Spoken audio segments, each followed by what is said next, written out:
Anyway, yeah.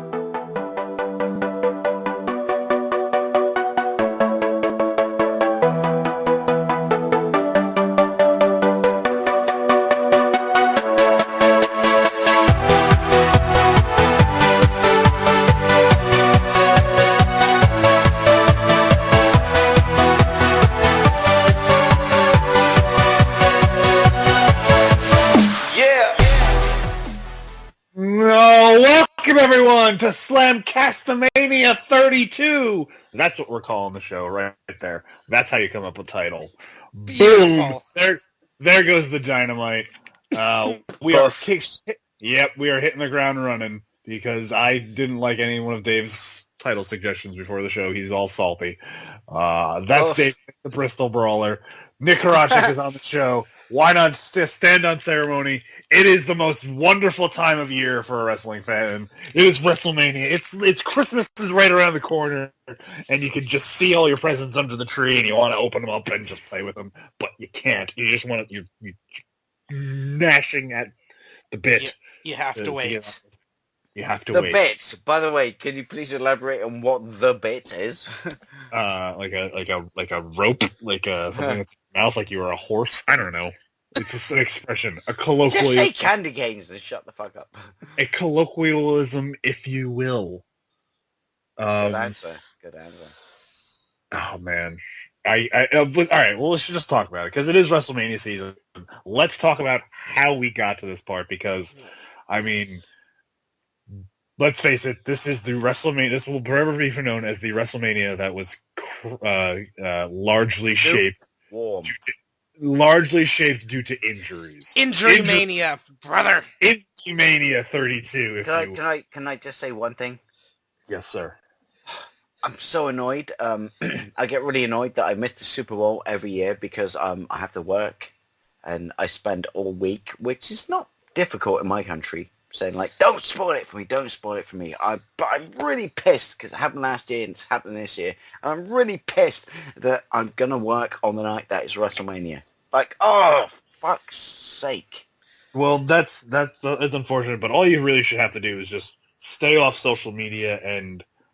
dude, I'm not even taking my phone to work. Literally, I'm going to be like 1975 Dave. Hey, my name. Sorry. Or just have headphones in your ear and just listening to music. As I said to you though before the show, which the great thing about wanting to ignore like any incoming media about WrestleMania, there's only me and one bloke in my entire company that like wrestling, so pretty safe to say that I think it's safe to ignore the results. Yeah, no, if I'm you, I'm complete social media blackout until I get home, and then thank God now we have WWE Network, and we can just watch it whenever we want. I mean, I still remember my text last year when I was at work. Before in this situation, and before WWE, before WWE Network came around. Never apologize for Windy Pops. They're important. Yeah, well, it's unprofessional, if you will. If you will.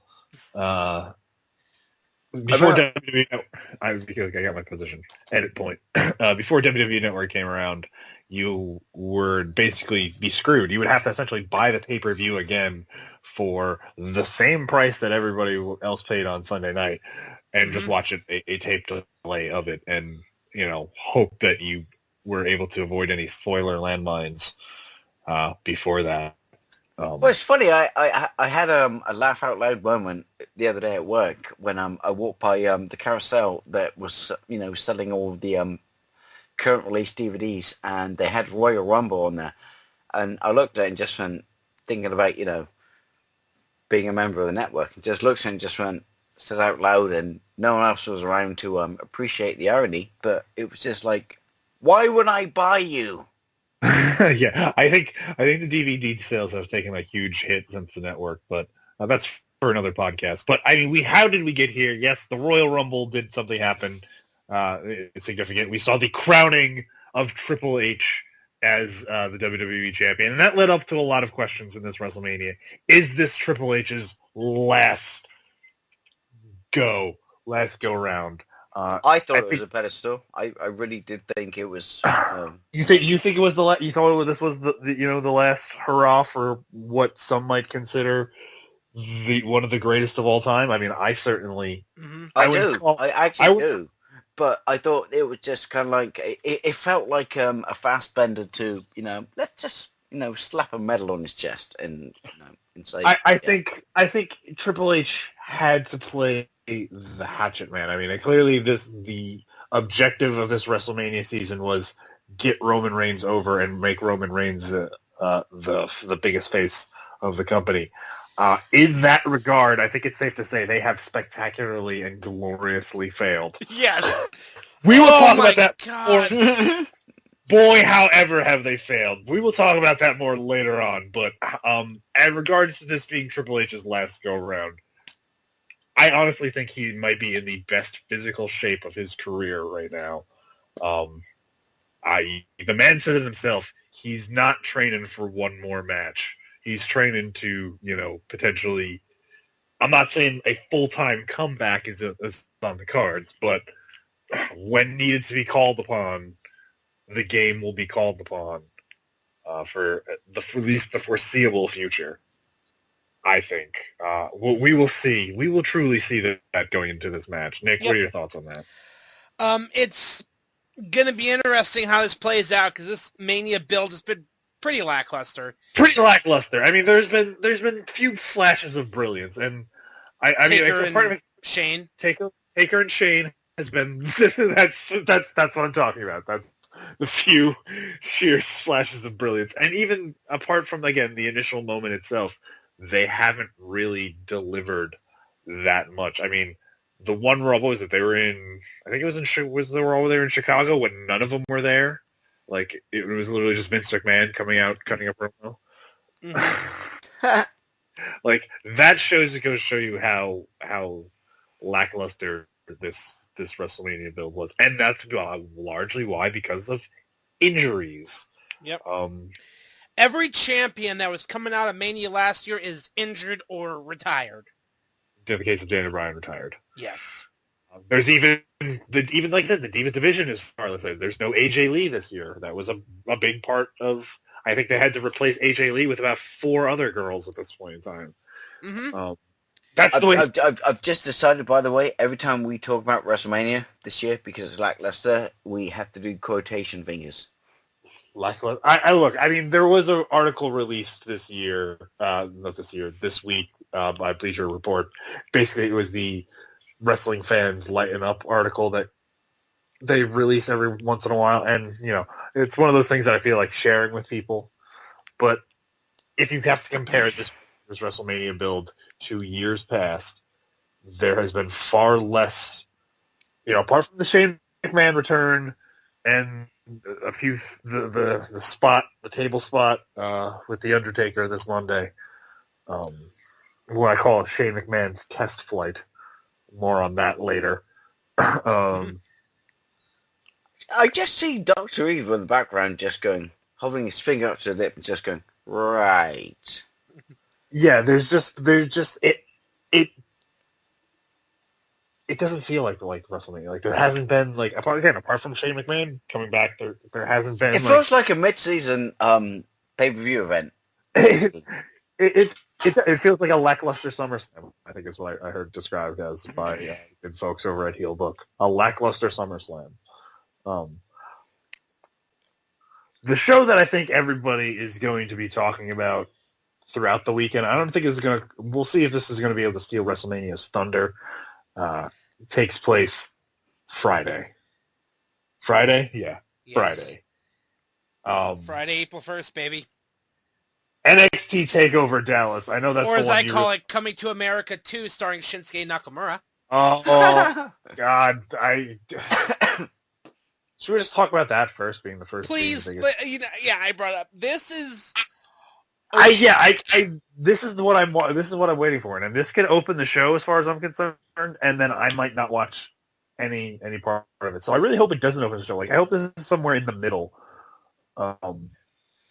So that... Is there a possibility it could be the main event because this is going to be looks like it's going to be Sammy's last NXT match? I don't think so. I think this probably is opener or mid-card at best.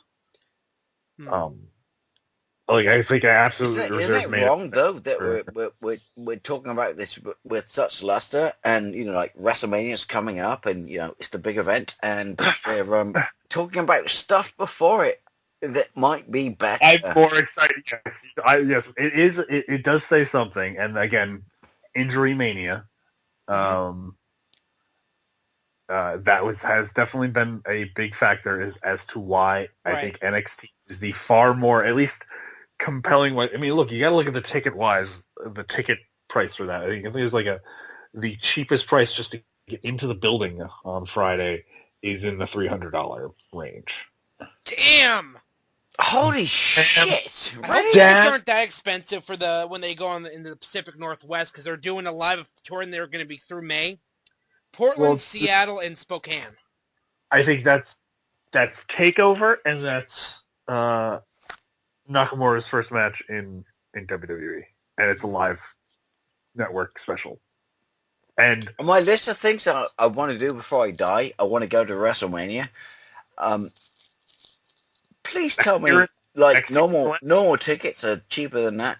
Well, see, you can get the travel. See, Dave, for you can get the travel package, and you can probably spend no more than $2,000 for, at least I think.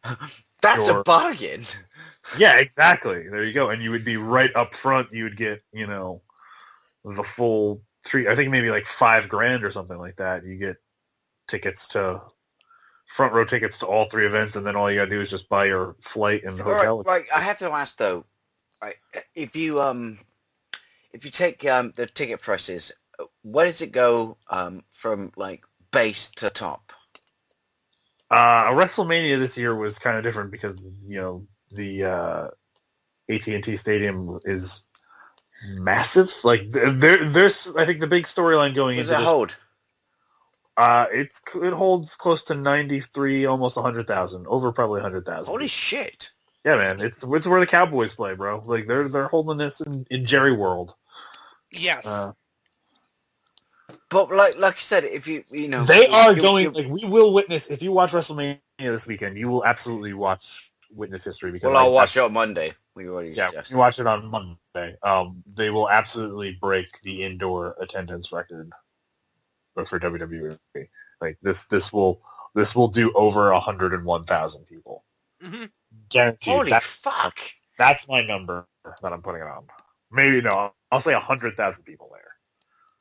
100,376. That's my number. It's pretty fucking impressive. But going back to my question, which is bottom prices, top prices. I mean, I think probably a ringside seat at this point in time right now maybe will probably run you $10,000 probably on the aftermarket. Oh my god, my winky. Look on StubHub right now. Here, I'll look on StubHub right now as we vamp. Da, da, da, da. Keeping that theme alive, I salute you, sir. Hey man. So as Joe blogs off the block. If he wanted to go and see it and bought the bog standard ticket, what's that cost? You can get in the building for $21, and that's you're in the general admission standing room only party pass zone where you're probably watching the game on a TV. Mm-hmm. But to get in the building, high to low, the Hall of Fame suites, which are like I guess the club level suites, are $19,000. Oh my god, my winky hurts. A floor seat, which is still somehow general admission. I don't know how that's a thing. But here, ringside seat, probably about $11,000. Fuck. Yeah, that's a. Please don't say that's reasonable. That's a doozy. We'll put it this way: my friends we're going to WrestleMania, and they bought their tickets this Monday because the incomparable Marcus Rage has a foolproof ticket buying method that has resulted in him going to at least 5 out of the last 6 probably WrestleManias, I think. He did not go last year to California because it was too expensive to fly out there and everything, but he managed. He's a big Cowboys fan, so he's going. This is like, a double win for him. There was time for me. If he's a Cowboys fan, just say, Dave says, "Oh, I'm so sorry." He already knows that. We tell him that on a fairly regular basis. He doesn't have to know that. He hears that on and with routine similarities. But yeah, that's what it costs to go to WrestleMania this year. 4,000 tickets still available on StubHub. We'll see what that's like on game day. But yeah, so we're going on about Nakamura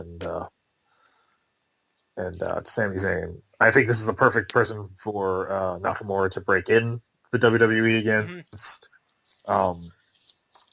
It is a very interesting selection. I don't know if this was always the plan before, and then Sami Zayn got his WrestleMania match as afterwards, or what came after. But very interesting choice. Not mad about it. Just very intrigued because you would think you want to protect somebody like Sami Zayn going into what's absolutely the biggest match of his life. Well, I kind of think it might be one of his last NXT match, if not his last NXT match. I absolutely think it's his last NXT match. If you're wrestling on WrestleMania, you are too big for NXT, I think, officially. Yeah, I'd say he's going to be doing the honors on his way out. I think I absolutely think so. That's also a good way to make Nakamura look real strong if he beats the former NXT champion in his WWE debut.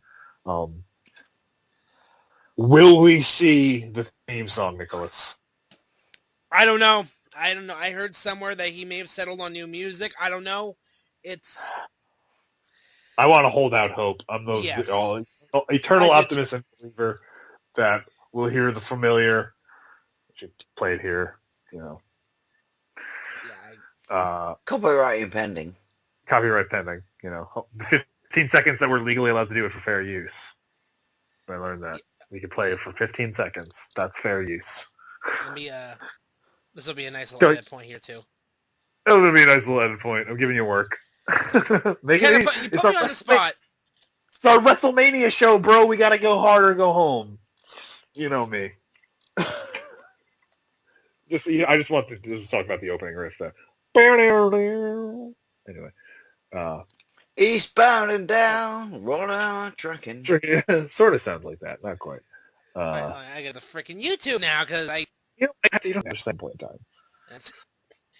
I really, as good as the song is, it's still Shinsuke Nakamura. It makes his entrance, or at least it makes it a little more familiar. I will see what they do. I mean, obviously they're not, strippers on a pole or giant. They're not going to.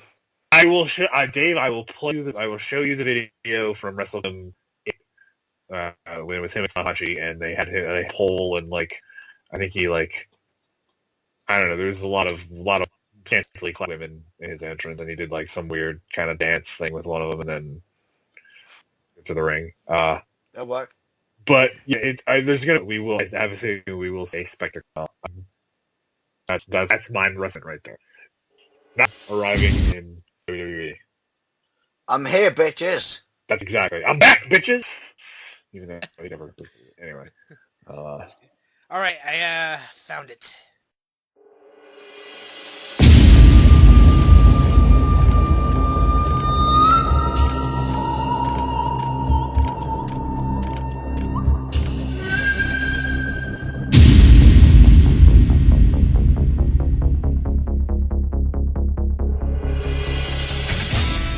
Yeah, that's all I need. That's all I need, man. Well, that song comes out, bro, and my weekend's made.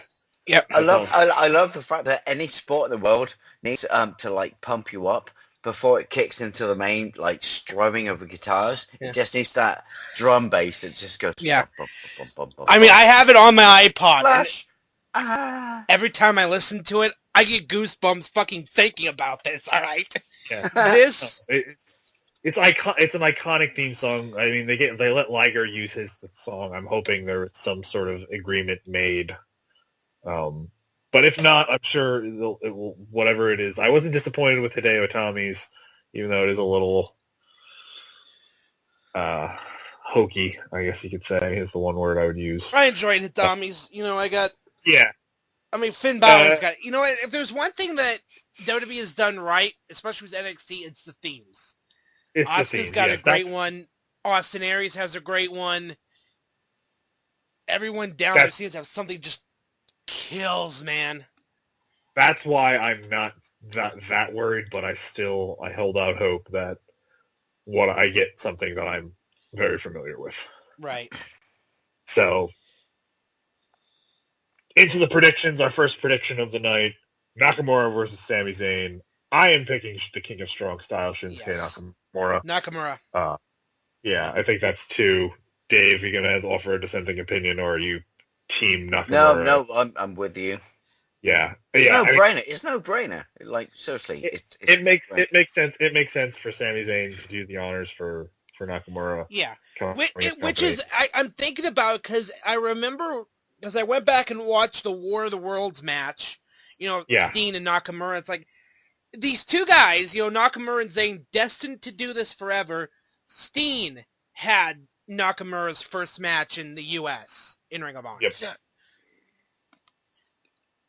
Yeah, and they had quite the match they did, and I think we will see something, kind of similar. I mean, we won't see the comedy spots, I think. I mean, I hope we do. That would be really awesome and it would definitely speak to Sami Zayn's credit if he could literally have a match, like put on the exact same match with Nakamura that Kevin Steen had all those years ago.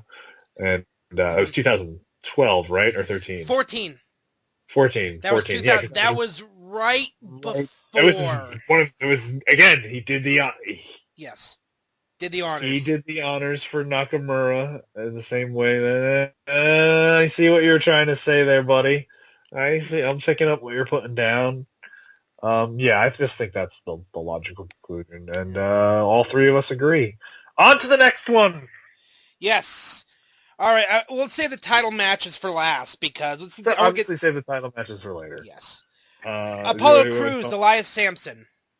Apollo Crews versus Elias Sampson. I think obviously at this point in time, the Apollo Crews hype train is building.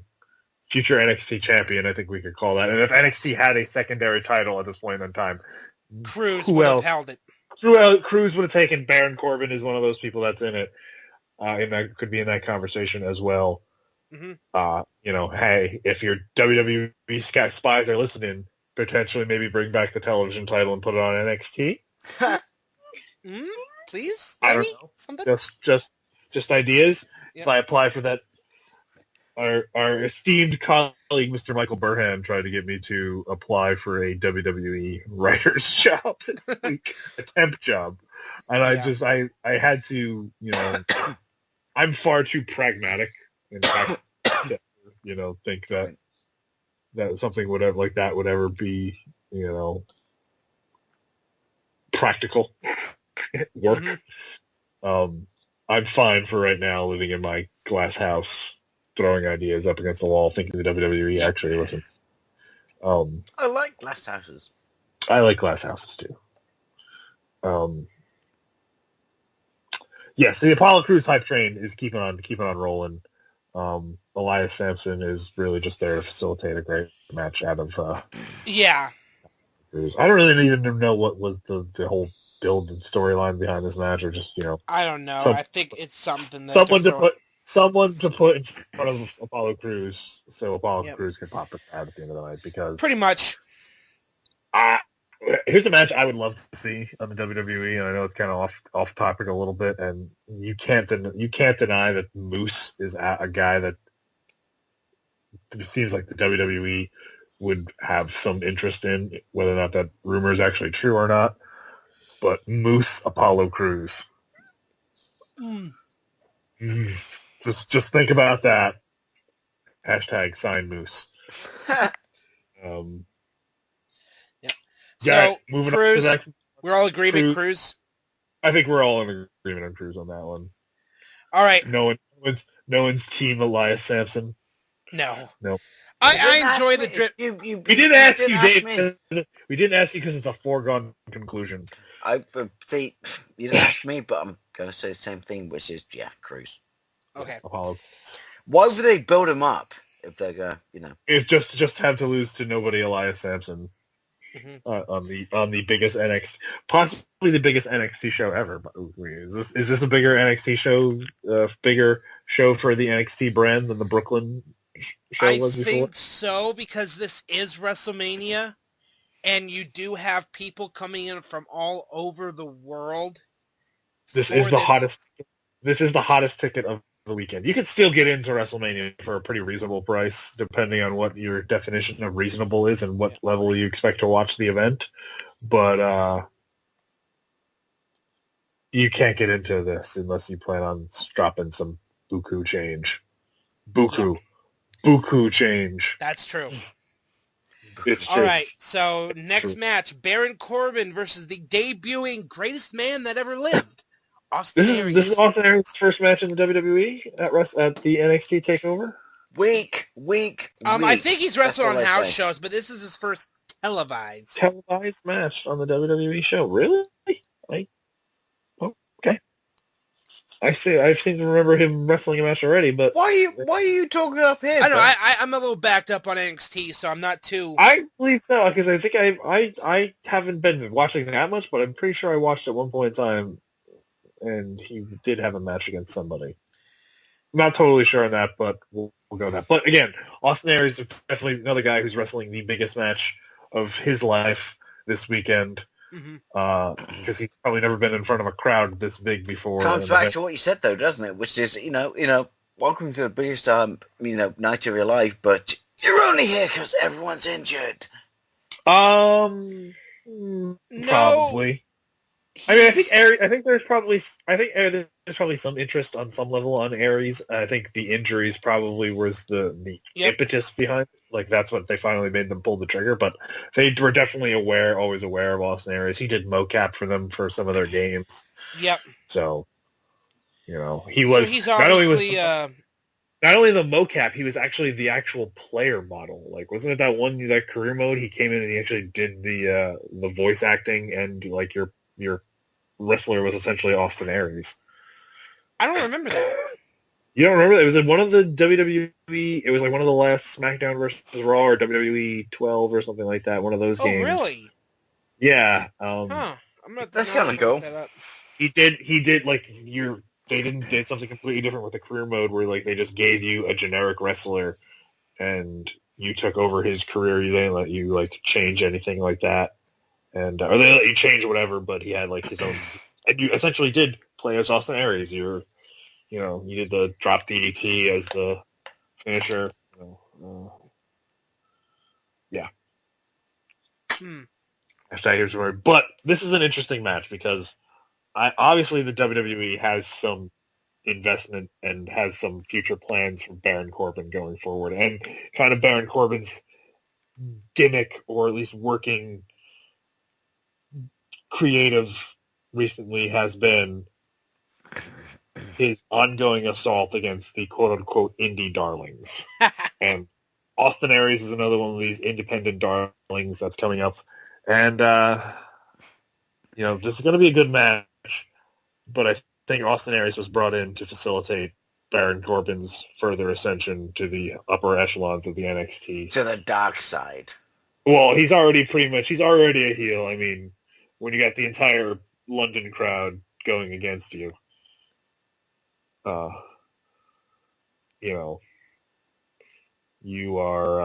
definitely got the heat. You got that Memphis heat. So that's a good thing for him as a heel going forward, that he can elicit that sort of reaction from a crowd. His ring work is getting better. His mic work is getting better. He's getting there. I think, he's there. Big Baron Corbin doesn't want to be NXT champion, or doesn't want to be that. He wants a shot on the main roster. I think if he has a good match against Austin Aries, within 3 to 6 months, we will see Baron Corbin on the WWE roster on Raw. Or if they brand split, which is something that may happen, we'll talk about that later. absolutely, we could see Baron Corbin on network or cable television. I think, and that is it for the non-titles. So yeah, we're all in agreement. Baron Corbin. You think? Yeah, I'm going to say Corbin. I think. I don't know. It just seems a little weird for me to see this debuting guy just lose, but if they've really got big plans... I really think he's going to have a great match, and I think if anybody could get a 5-star quality match out of Baron Corbin, Austin Aries can do it. So we'll see what they could get, and I think if he does have that match, Baron Corbin will be on that quote-unquote fast track to the main roster slot. I know. I was thinking it was going to be more... I was thinking earlier in the week it was going to be Aries, but I'm changing my mind a little bit. Yeah, I'm going to say Corbin. I think... If any match... What did I say? I'll say if any of those matches has a possibility to end in a disqualification and nobody wins... Where it's not conclusive, this would be it? Non-conclusive, dusty finish. A schmoz, if you will. Yeah. Baby. All right. So... This could be a match. Yeah, let's get to the... title match first. Yeah, I think this is wait, women's or tag team? Yeah, women's. Okay. Go women's style first. All right. Dude, let's talk about the ladies. We're not sexist. No, man. I know. With Asuka, a lot of times I didn't know where to be afraid for my life or turned on, but both. Ironically, both at the same time. Yes. My friend Jess and I routinely gush over Asuka. Like a couple of schoolgirls. She's actually had the pleasure of meeting the scariest woman in WWE. That was so Austin Powers. Have you had the pleasure? I wish I could have the pleasure. Anyway, yeah, this match is a big match for Bayley because this is really the first big threat to her since she's won that title in Brooklyn in August. I'm not saying that this is the end for the Bayley reign, but this is, I guess, it's coming. This is it is coming at some point in time. The ride is going to have to end. She's not going to I don't think she's going to take the title up to the main roster before she goes up there. But if she goes up there, because I think if she has Bayley doesn't mind being the face of NXT and being, helping that Divas division, women's division, prosper and get better. But, she probably does harbor some desire to get up there. Whether or not that's right now, who knows? God, this is a really hard match for me to pick because I also feel that, in order for her to move forward, she has to drop that title. Is that right now? Does Asuka stand to benefit more from beating Bayley, or does that cheap lessen Asuka now because she gets all that way and it's all for nothing? I think Bayley is going to be heading up to the main roster here pretty soon. So this is now when she drops the title? I think she drops the title, yes. I'd say Asuka wins. See, I say Asuka wins as well because from a story point of view that it's good, for this franchise. I'm going to say Asuka wins. Asuka wins.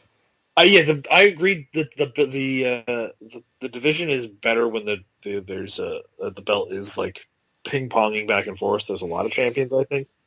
I don't think that decreases the. Well, it's not like it's ping ponging back and forth every week. No, but a good healthy reign between that, not too long. I also wouldn't mind to see Bayley having the distinction of being the longest reigning NXT Women's Champion. Which, in order to do that, I forget how long Paige was officially champion for. I don't think Paige was champion that long. I don't. In fact, yeah, maybe it was 3 months or something like that. I don't know, but. Sasha Banks had a lengthy title run. I wouldn't be surprised if they gave Bayley that distinction of being the longest reigning NXT Women's Champion. There was a report, and I guess we could pull this in since now we're talking about the ladies, that the WWE is going to go back to calling the Divas title the Women's Championship. Yeah, there's the rumors have been floating around. It's been picked up by multiple websites that they've commissioned a new women's title, and they're finally going to kick that stupid-looking fucking butterfly belt to the curb. And they'll stop. I think they'll officially stop calling them. They'll stop calling them divas now too. I think because I think that was always really more of a negative term. It kind of set them apart from it's female talent. Like there are girls that are in there that are actually legitimately tough and that have been wrestling their entire lives, like Natalya, like Paige. I would say maybe not her entire life. Oscar, Paige is the longest reigning champion, 308 days. So I thought she's about a year almost, pushing a year. Yeah, because I remember she did just drop the title. She basically relinquished it when she went up to the main roster after Mania. She beat AJ. So beat AJ night one. Yep. Yeah. So I wouldn't be surprised if Bayley has a little bit longer reign with that belt, just so they can give Bayley that distinction of being the longest reigning women's champion. But I wouldn't say that wouldn't be losing the belt. Never say never. Exactly, losing to Asuka wouldn't be the worst thing for Bayley's reign. That she could still have a successful feud, and that might also be just as good for her. God, you're putting me on the spot here because now I got to finally take it. I say Bayley wins, so we just don't agree with each other for the entire night. I say Bayley wins. You're just gonna pick their attention just because it breaks things up, yeah. Just because it breaks things up, because we've literally agreed with everything everyone said, on the complete lockstep. It was freaky. Yeah, but come on, some things on paper are just a given. Yeah. That's a scenario where I really could go both ways on. It is. I mean, I don't think it will. I really don't. Well, no, I don't think it will, but that's what I felt. I think if both winning is good for that division because a healthy rivalry, it turns up people's interest, but also having a strong champion like Bayley and then we're going on to have a 300-plus day reign, that's also good for the division. You know what I'm saying? Right. Yeah. But for that reason, that's why I went with Bayley. Tag title match? Tag title, yes. The Revival, Scott Dawson, Dash Wilder. I know, are you Dawson, are you Dash? Are you Dawson or are you Dash? And versus American Alpha, Jason Jordan, Chad fucking Gable. Oh, Gable. What was the Alan Shearer chant that they do for the I don't know. I can't remember either. Yeah. God damn it. Did you just say Alan Shearer? They do, yes. When they did, I don't know. Did you not remember the NXT show in London where they were doing one of Alan? I think they adopted one of Alan Shearer's chants to Jason Jordan and Chad Gable. Did you say that? I can't remember. It was somebody that they were doing the Alan Shearer chant to, and that was Bayley. Oh, Bayley. Yeah, it was but Bayley. Yeah, they were. I'm picking, Jordan Gable, American Alpha. I'd say I think this is their moment. Those guys have absolutely put in the work to get to this far. They are an over team. They are what the Rockers was to High Flyers. They are to the technical wrestlers. Mm-hmm. World's Greatest Tag Team Part 2. I think you could also call that in there because they are two accomplished amateur wrestlers. And they deserve their shot in the sun. Exactly, absolutely. And that's what this weekend's all about. People realizing dreams. This is one of them. Jason Jordan and Chad Gable are your new NXT Tag Team Champions. That's my pick. Boom. Yep. Lockstep once again. On to the main event of the evening. Yes. Well, what's Balor Joe 2. The listed main event of the evening, because as I mentioned, my main event of the evening probably might come on first. Yes. Balor Joe 2. This wasn't a ladder match or no special gimmick?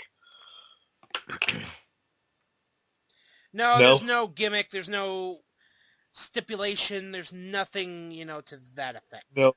All right. This is where I make one of several bold proclamations because Matt Blom, NXT coach. Oh, yes.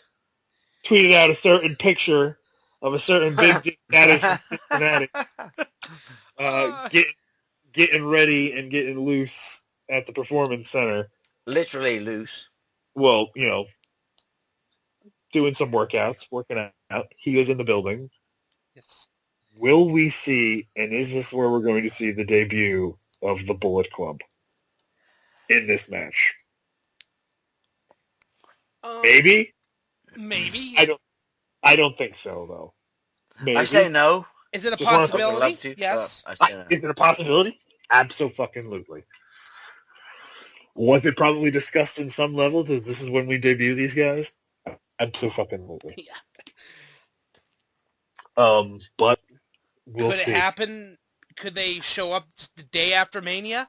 Maybe. It's a fucking possibility. You kind of killed it because I was going to bring it back around again later. I was going to mention it later on the night. Never mind. We'll talk about that later. It's all your fault. Ruin the show. Idiot. Just kidding. So, Balor Joe 2. This is going to be, again, if this show is going to help steal the weekend, this is going to be the match that's going to do it. Which is going to help both these guys going forward, I think. Mm-hmm. I think no matter who wins this match, the audience is the winner. Because these are two guys that recognize the opportunity and know how to put on an absolutely great match. Man, I don't know what I'm going to go with, but my gut tells me Finn Balor still is your NXT. I'm saying Joe. I say Joe retains. Or wins the title, excuse me. Nice. Dave, you team Balor or you team Joe? Team Joe, sorry. Oh, you're going with the big guy. See, yeah. I think he's got the muscle. Come on. He does. And it would signify, an intention maybe to bring Finn up. Mm-hmm. But maybe we'll see that on Monday. Who knows? We'll talk about that more later on. Saucy. Saucy indeed. So that's the NXT card. That I think, based on the Gable, Jordan and Dawson Dash match, Bayley Asuka, Joe Balor 2, Nakamura making his debut. We will have a great show. That will be the can you top that moment for WrestleMania. Mm-hmm. Now, on to WrestleMania, which begins ironically on USA, the pre-show coverage, not on the WWE Network. Be on USA Network this year. 7 hours. If you are a part of our Wrestling MMA Revolution forum, we are going to have the 7-hour WrestleMania open thread gimmick for you to talk in and enjoy. And if you 7 hours? 7 hours. We're gonna keep it open. It's going to be the longest post in the history. I mean, I like wrestling and shit. Thank you guys, but 7 hours?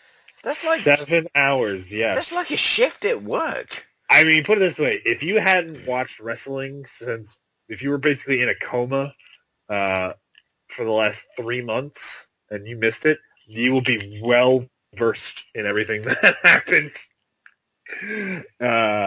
in WWE programming by the time WrestleMania is willing to start. 7 hours of programming. Yeesh. It's gonna top off a pretty big weekend too, because I think tomorrow is when it starts it off. Because isn't that Austin and Foley on the podcast live on the network? Mm-hmm. Yeah, that's the thing that's gonna happen. So that's something you can tune in for. But I guess on to it, because there's going to be a match on the pre-show. There's some. 3 matches on the pre-show. Andre the Giant Battle Royal, the Divas match, and then what was the other one? Usos and the Dudleys, and then we've got Kalisto Ryback. It's looking like it's going to be the U.S. title is going to be on the pre-show. The Andre the Giant Memorial Battle Royale is going to be on the main show. That's going to be on the main show? Yeah. That better open the goddamn show. I know. It should. It better open it. Worlds collide. Worlds collide. Holy Christ on a crap cracker. I did not think that they would bump the United States title to the pre-show. I mean, I guess you got to get something to get the people after. I think it's ironic that the pre-show itself is going to be like a miniature episode of Monday Night Raw. It's going to have three big important matches and a shit ton of promos. Yep. Sadly, I don't think any, New Age Stooges and the old school Stooges interacting like there was last year, which was awesome. Well, that's where I was going to talk about during the Taker Shane match. Like, what is going to be the thing that's going to make people go, oh my God, this is awesome. I love WrestleMania moment this year because there's so many things that happen. Is it going to, obviously we're going to get the gratuitous cameos from Lil Rock and Austin. That will pop the crowd. Yep. Will we see the return of a certain $116 million to $140 million man? Brother, I don't know. I think it might be a little too soon. I think it might be a little too soon, but if you're going to see any time with them, melting that ice and that relationship cooling, it's going to happen there because, again, like I said, this is going to break the all-time attendance record for WWE. Nick, I threw out the number of 100,737. That's what I'm going with now. I don't know what I remember what I said before. Just a shame that it's on such a weak roster. What do you say? What do you say? I'm going to hold your feet to the fire on this one. What's the prediction of the attendance numbers for WrestleMania? I'm going to say... for me. I'm going to say 102,823. Okay. I'm writing this down now as I did it. You're 102,823, is that what you said? All right, hang on. I'm writing this in my notes. Notes. No, this is happening. This is really a thing that I'm doing. New note. I said B 100 737. Nick, you were 102. What did you say? 102 823. 823. Dave, are you gonna price this right and say one person? I'm gonna say I'm gonna turn it down a notch. I'm gonna say spin that wheel, Bob. No. 115. Okay, well that's way too much. You're going way high. 115,000 people showing up at this event. I mean, it is possible. It is possible. 115,000. I'm just trying to make things saucy. I definitely made it saucy. I would have done if I would have priced it running it. I would have said one person.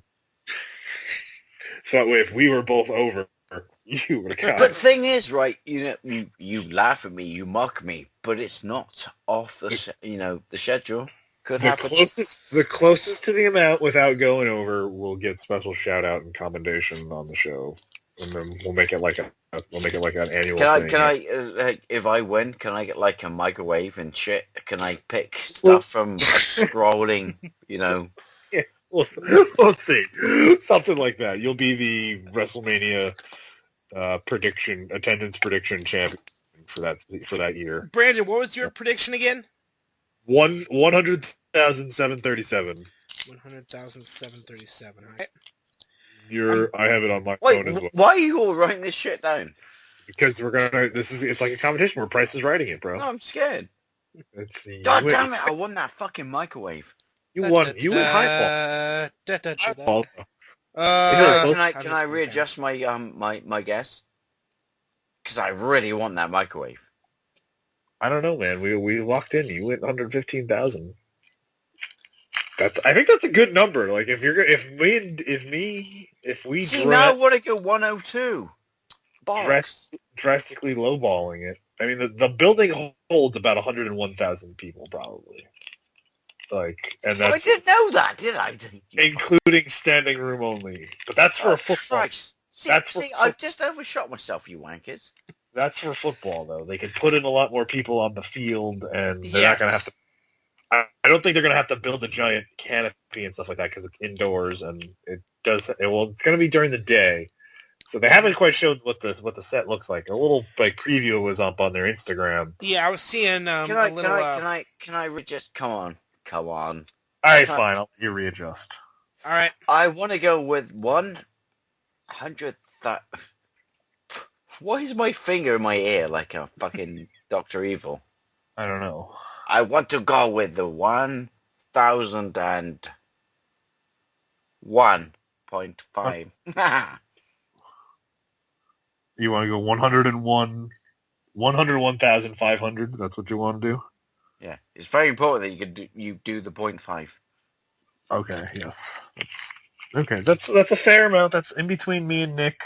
You're right. They're right there in the middle. Price is writing it. Good way to do it. I'll let you play your game. All right.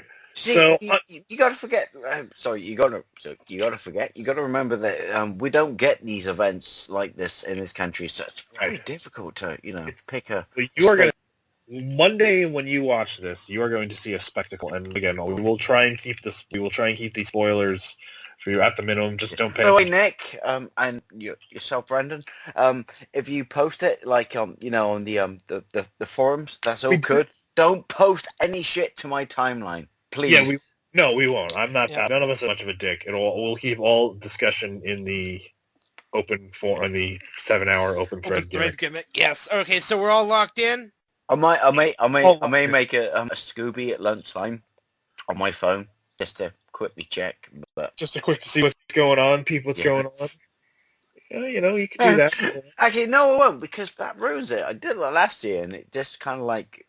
You'll be like, oh my god, what am I missing? And then you'll miss it more. And actually, this guy lost this bloke one. Oh, bollocks! It might help motivate you to get out of there faster, or I don't know. But we're all locked in. We're all locked in. We're locked in. Yeah? Jesus! Nice. Make it official. So what do you think is going to be the first match that's on that preview? I want to talk about let's talk about the big one, actually, because on this rather lackluster Monday Night Raw this Monday. Oh, boy. Yeah, this was the big headline. There was announced there will be a 10 Diva tag match on the show. Yep. And there was going to be a mystery partner involved. And yes. As I'm sitting here watching the show with my esteemed colleague, the cult of personality, Jamal Jackson of Ace Championship Wrestling, I look to him and I say, watch, it's going to be Eva Marie. And then but 2 seconds later, or not even, within a minute or so after me saying that, Eva Marie comes out. And then that audible groan you heard was me. Because... It was like and then the joy, as Corey Graves was tweeting, "Oh man, wherever you're, shut up, Tom!" And he tweeted at Tom Phillips. It's a thing on any time, one of the last NXTs I was on. Eva Marie was involved in a tag match. Nick was right. Yeah, well, basically, Corey Graves is mid-sentence. Eva Marie's music hits. He's like, "Wait, Tom, shut up!" He loses his shit. I lost my shit too because I had just literally not called it a minute before. Mm-hmm. And, it was a very interesting choice, but then when you're looking at it, it made complete sense because it was literally the entire cast of Total Divas on a team. It's Paige, Brie Bella, Natalya, and Paige, Brie Bella, Natalya. Alicia Fox, I think. Alicia Fox, there you go. Thank you very much, Actually, Dick. let me look. Yes, no, that's who it was. That's who it was. Yep. Natalia, Brie Bella, Alicia Fox, and now Eva Marie against the rather interesting female NWO-like stable of what they're now calling Bad and Blonde. Bad and Blonde, starring Tamina, Lana. Emma, Naomi, Summer Rae, and Lana. Yeah, which is a rather interesting, eclectic mix of women to kind of throw together. Yep. It'll be interesting to see. Yeah, it'll be interesting to see if Lana actually gets involved in this match, because she really seems to be the one who's just there to be there and be good looking. You know who I'm really surprised by this? Who really seems to be taking this opportunity by the horns and really going to use it to further herself, I hope? Summer Rae. I mean, if you look at Summer Rae when she was in that kerfluffle brawl dust up that they kind of had, she was really going hard. Mm-hmm. Putting out more effort than I'd ever really seen her put out in any other time since she's been in the WWE. So we'll see how this develops going forward. Mm-hmm.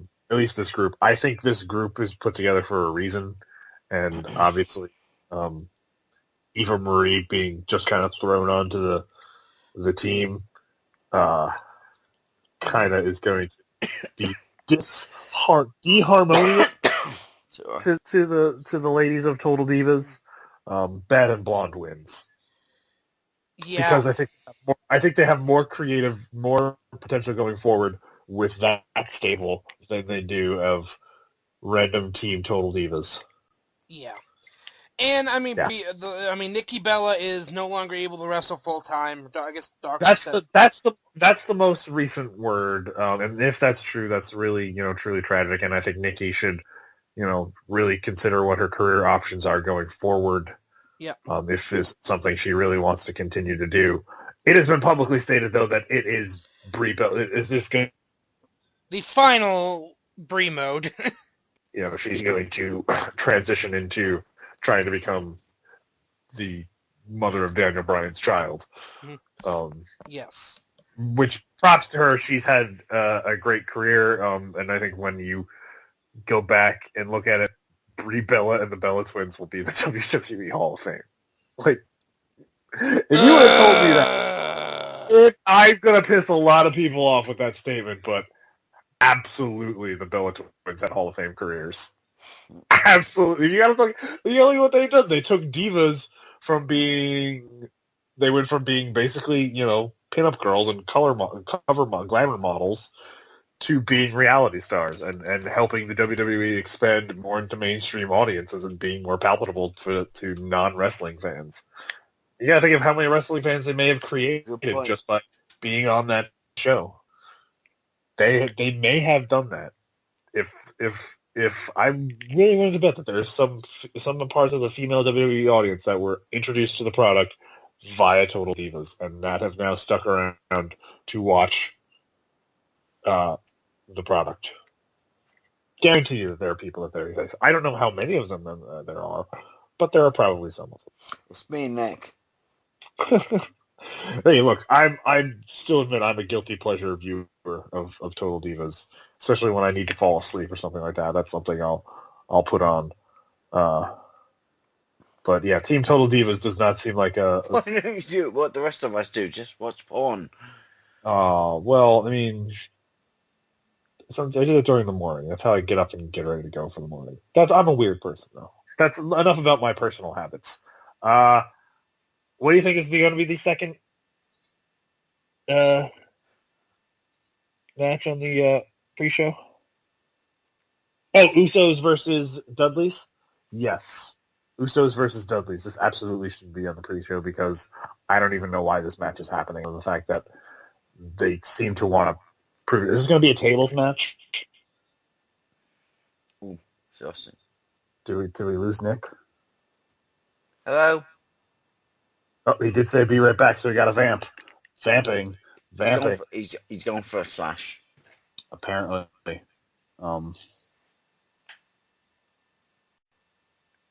We're just going to vamp. We'll wait till he gets back. Edit point. Sorry I bore you so much. Oh, no, I don't know if that's going to be the next match on the thing. You're back. Thanks. Perfect timing. Yeah, I was basically doing my best impression of what this Divas match is going to be. It's a bathroom break? Pee break. Yeah, so we're all in lockstep agreement that Team Bad and Blonde. Yeah, and Bree's going to be eating the fall. I don't think so. I don't think she's going to be eating the fall. I think they'll definitely give her, She can eat me.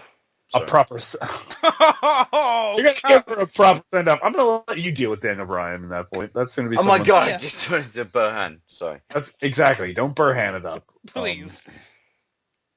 Oh, man. Anyway, yeah. So... we're going to have an open discussion on the podcast about our catchphrases later on, and we'll have interesting news about that potentially. But that's later on. Big news about that. Usos and the Dudleys. Just a tables match. That's what I was going to say. That's why we took the brief podcast pause break, and we're back into it now. This is going to be a tag team match. Just a regular old tag match, no gimmicky tables. That's surprising. Just a tag team match, playa. I miss Teddy Long. Usos win, then. I mean, I really don't know much what else to say about this match. Other than this seems to just be a match because, the Usos need something to do. Mm-hmm. And I'm going to say the Dudleys. Okay, thanks. Thanks to break up the monotony of us agreeing with each other. I call there's going to be some schmuzz in the Dudleys. They're going to cheat to win. Okay. Yep. I gotta agree with Nick, by the way, when I say Dudleys as well, because otherwise it's boring. So. Yeah, the Usos aren't really. The Usos are in the same problem. That their cousin Roman Reigns is having a problem. They're really not always connecting with the audience. They're boring. I would give them a job. It's not that they're boring. It's that Roman has the problem. They're doing the same thing. Yeah. They've been doing the same thing, and we'll talk about Roman's issues and I've said it before, and we've said on this podcast that they missed the boat and put the belts on Luke and Rowan and Harper. Well, also, you want to talk about Roman's issues? Like, seriously, dude, that's like a podcast for another day because that's gonna be long. In of itself, but we'll briefly touch on it later. And you actually spoke about Rowan and Harper. Sad news. Just to break up WrestleMania talk. The injury bug has befallen Luke Harper, who might miss the next 3 to 6 months with an injury, a knee injury that was sustained on house shows over the weekend. Not good for the Wyatts. Not good for... Is it true that the only place in America that you get free healthcare is being in the WWE? That's not even true, because you don't even get free healthcare being in the WWE. Sometimes you have to work in crappy movies to get SAG insurance. #Countdown. We'll talk about that later. We have not...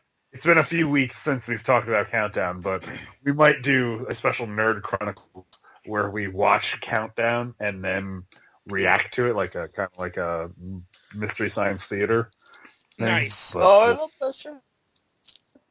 Anyway, that's for another time. Kalisto Ryback. Kalisto Ryback in a match that kind of puzzles me. That's on the pre-show, but I guess it makes sense. Because I wouldn't want to watch this match during WrestleMania. Kalisto will do something to impress people, but I ultimately think Ryback going forward will be the United States champion. Yeah, with you. Yeah. Nick. I'm picking Kalisto. I'm sorry. I know you're a big Kalisto fan. I know this. And I don't know. First of all, I really don't give it. I like Kalisto. I don't give a shit about this match, but I get the feeling that Kalisto retaining at WrestleMania is going to open up something else, for the future. So I think if this match is on the main card, I would absolutely agree with you. But the fact that this match is on the pre-show, it means they want to do something and they just weren't there yet. That's my point, which is if by the end of the night they respected the bloke so much, then why did they put him in the pre-match? Yeah, they're going to do something in this match, and they want people to forget about it, and they don't want it to tarnish what's going to happen at WrestleMania. So, all right, I'm sticking with Kalisto though. You're well within your rights to do so. Now on to the main. Can you, Nick? Can you buy me a pint when you lose? I'll eat my word if I lose. Because Lord knows I prefer a pint, but we'll see. We shall see. So we wanted to start with the Andre the Giant Memorial Battle Royale and get that out of the way. Yeah. Who from catering is going to win this match? We've got is the Big Show. Big Show's in this. He is. Yes, he is. I'm looking at the announced participants now. I got Heath Slater, Curtis Axel, Adam Rose, Bo Dallas, Big Show, Kane, Tyler Breeze, Mark Henry, Jack Swagger, Fandango, Damian Sandow, Darren Young, Connor, Victor, Goldust, and R-Truth. Basically, everybody else who doesn't have a match on the roster. Yes. It's literally everybody else. It's literally. Is that even 20 guys?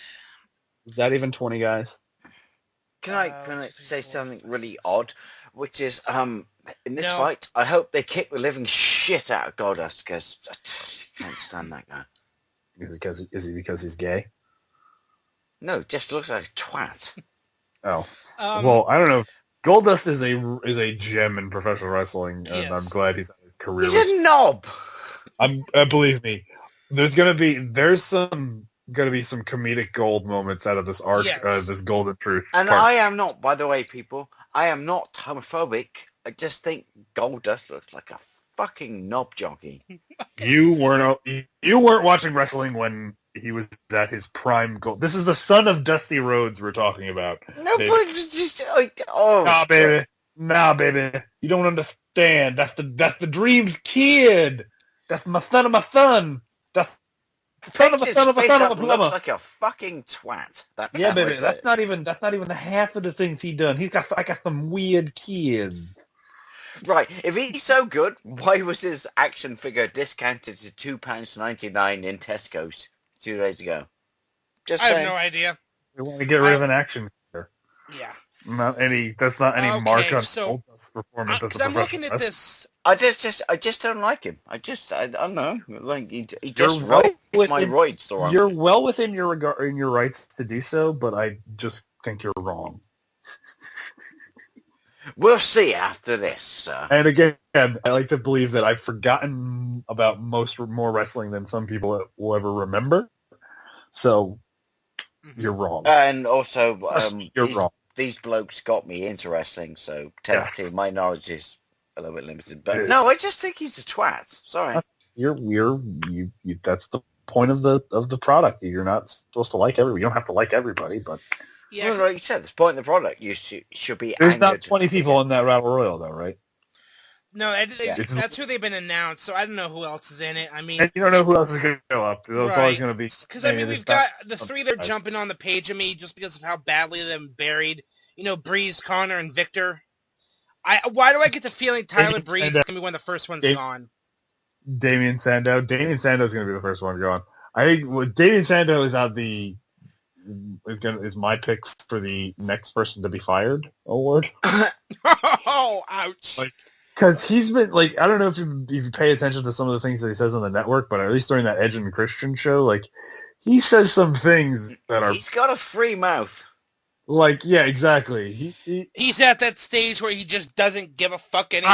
I don't give a fuck. They're gonna fucking fire me anyway. Zack Ryder's him and Zack Ryder. Ryder's trying to stay under the radar. Sandoz just fucking fire me at this point. I don't give a shit. I could go 20 different places and work, and I'll be one of the most over people in that company. I get $100,000 a week. I'm pretty sure I can retire on this. He could go to TNA and be all right for himself. Wrestlers don't get paid $100,000 a week. They don't get paid that much. If they get paid at all. If they don't make, if they make $100,000 a year, they're doing well for themselves. What, the big guys? Yeah, WWE. Yeah, they don't get paid $100,000 a week. They don't make Wayne Rooney money. Mm-hmm.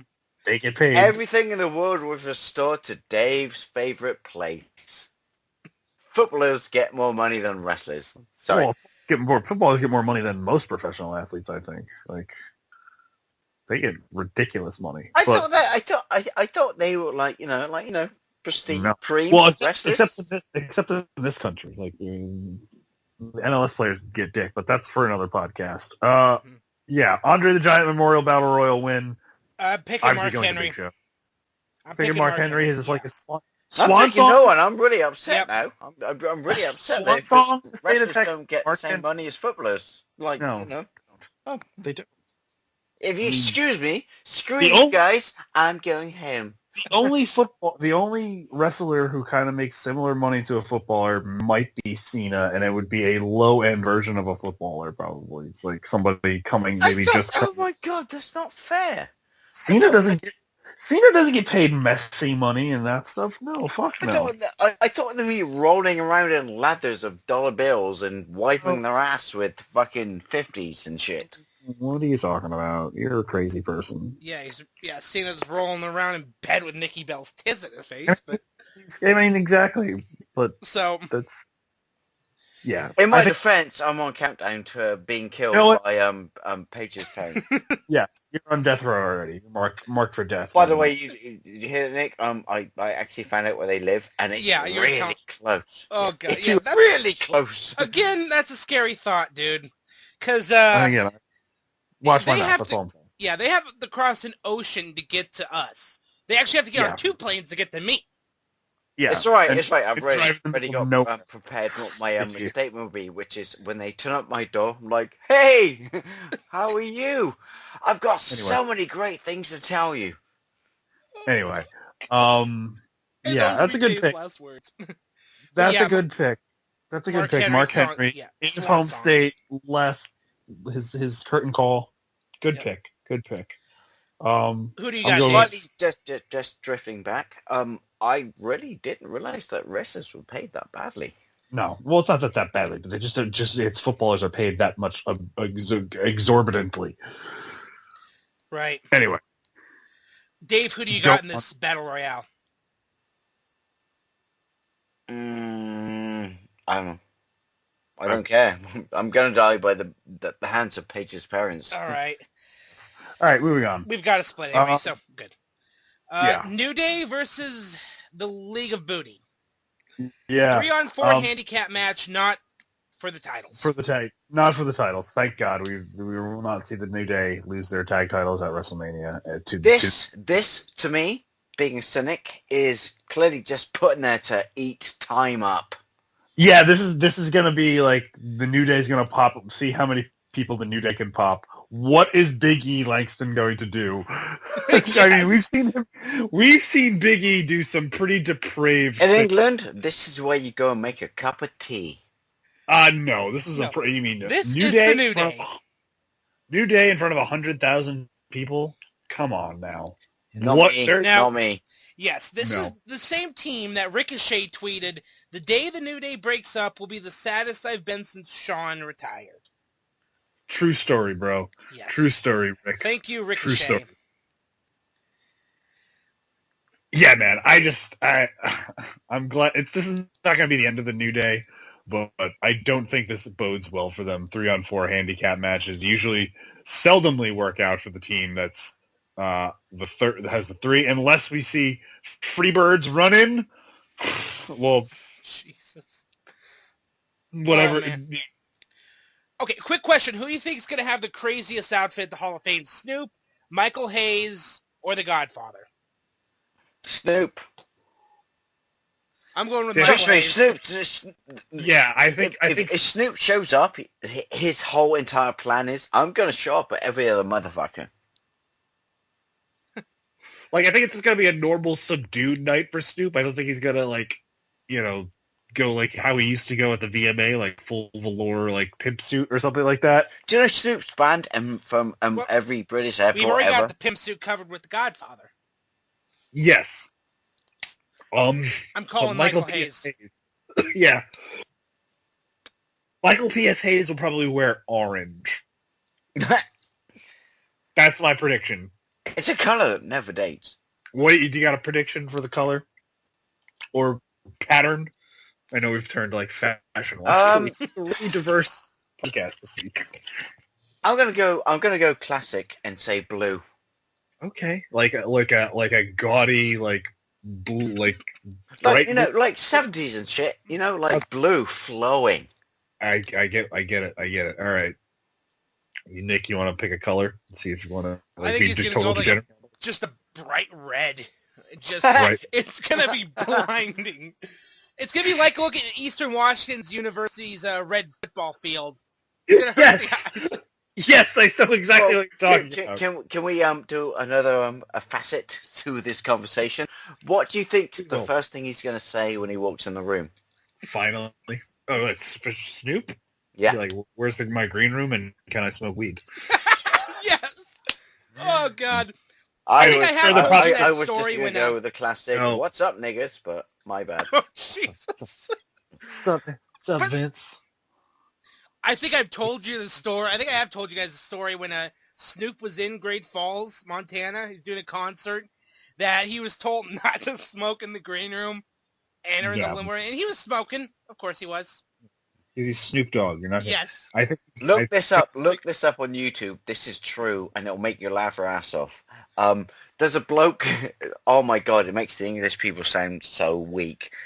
There's a bloke in the West Country who grew the biggest turnip in the country, and it was fucking huge. And who wants to go weed with the guy? Yeah, you told the story before. Yeah. Well then, fuck you. Yeah. All right, so look it up. Big turnip. Why do I get? I'm picking. I don't see the New Day losing at WrestleMania. I'm sorry. I think the League of Booty is eating the fall, and I think it's going to be Barrett eating the fall, particularly. Really? You got the Hurt guy? The Hurt guy going to take the fall? Okay. I think isn't Barrett on his way out anyway?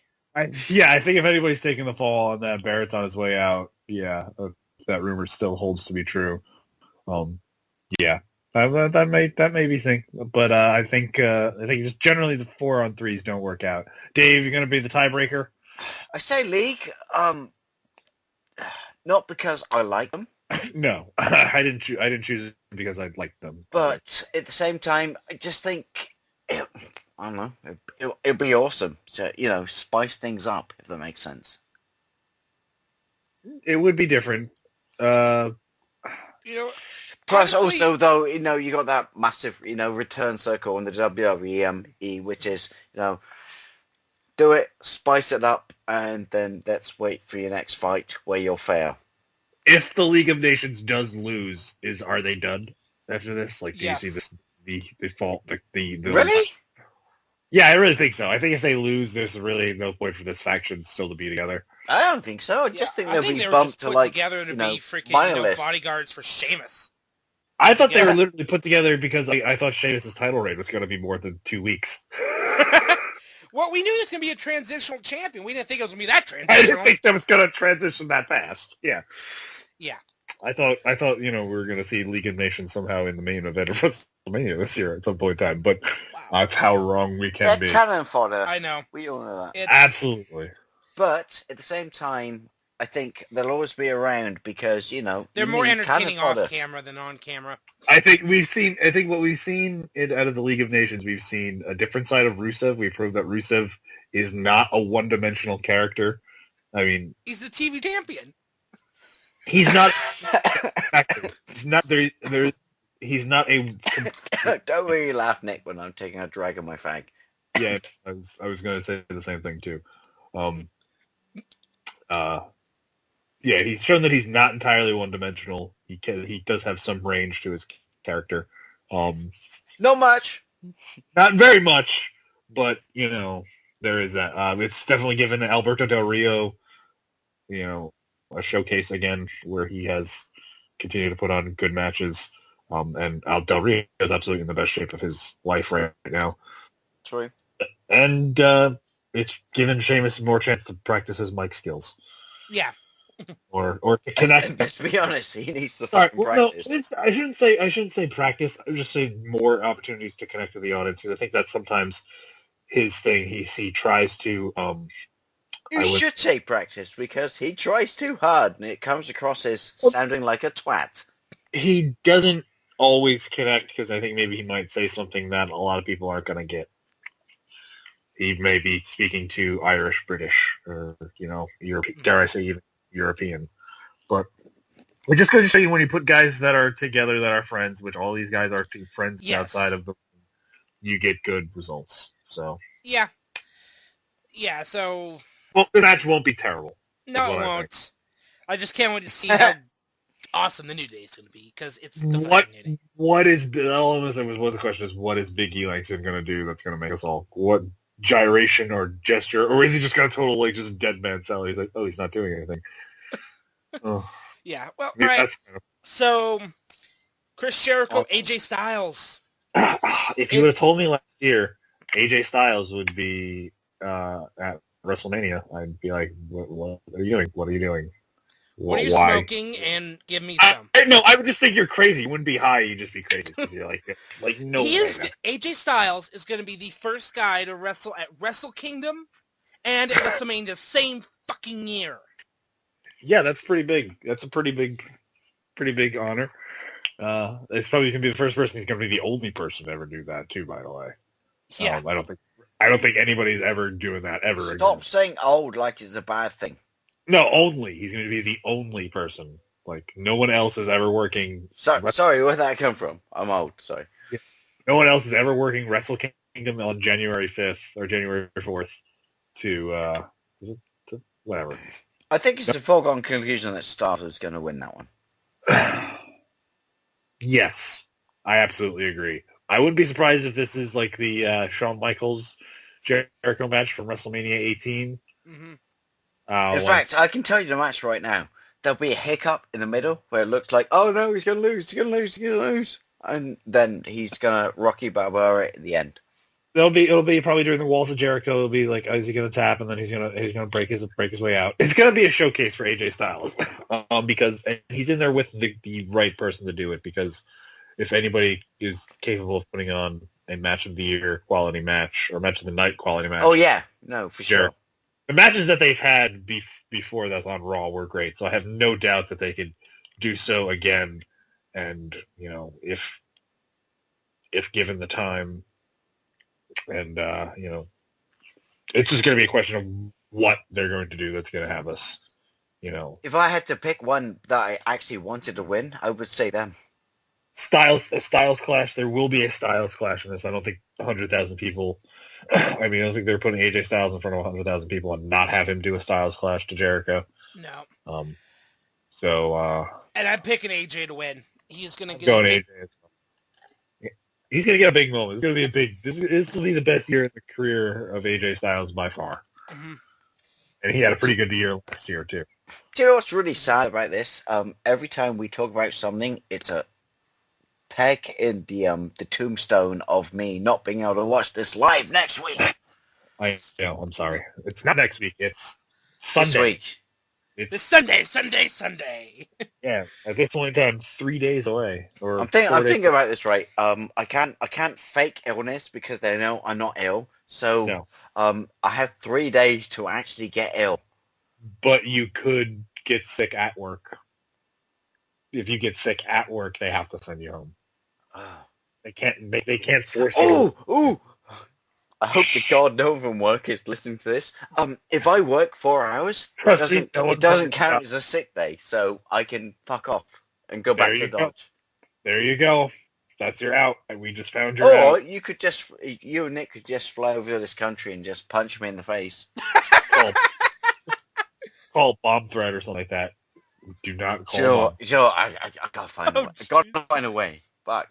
It's a joke. We're not going to call a bomb threat. We're not going to do that shit. He's listening to this You call. aren't. I might.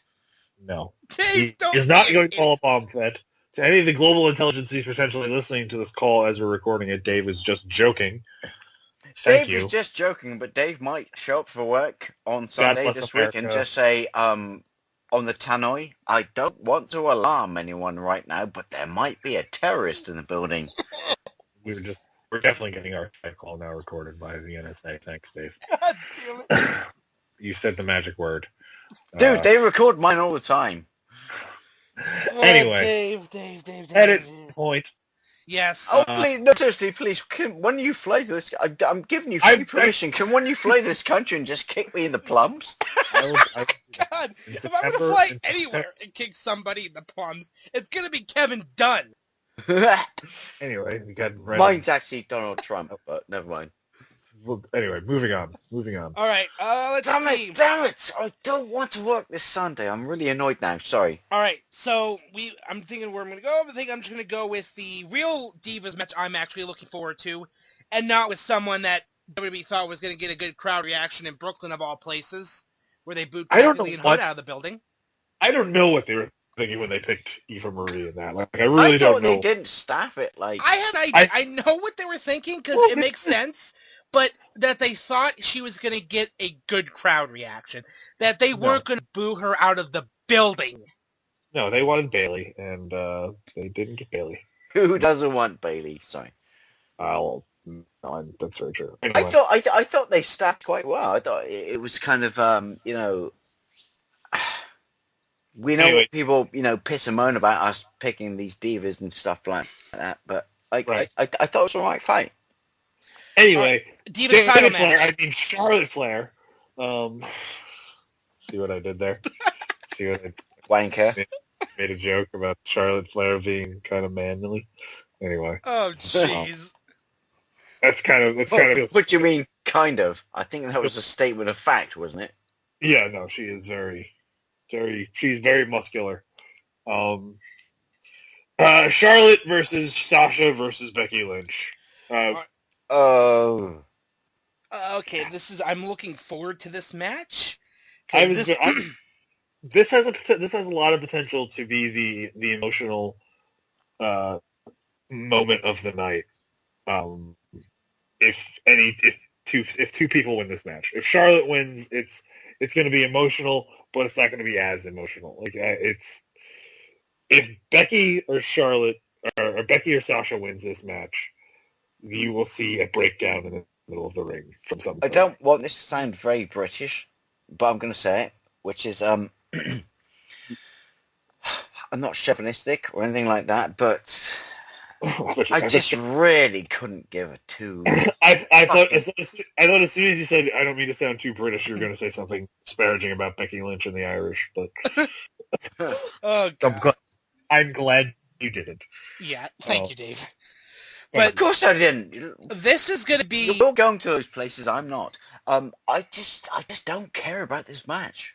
You're within your regards to do so, but this, I think, the way the storyline has been built up with, people's careers coming to a head like they are in this match, someone's having the match of their night, the biggest match of their career.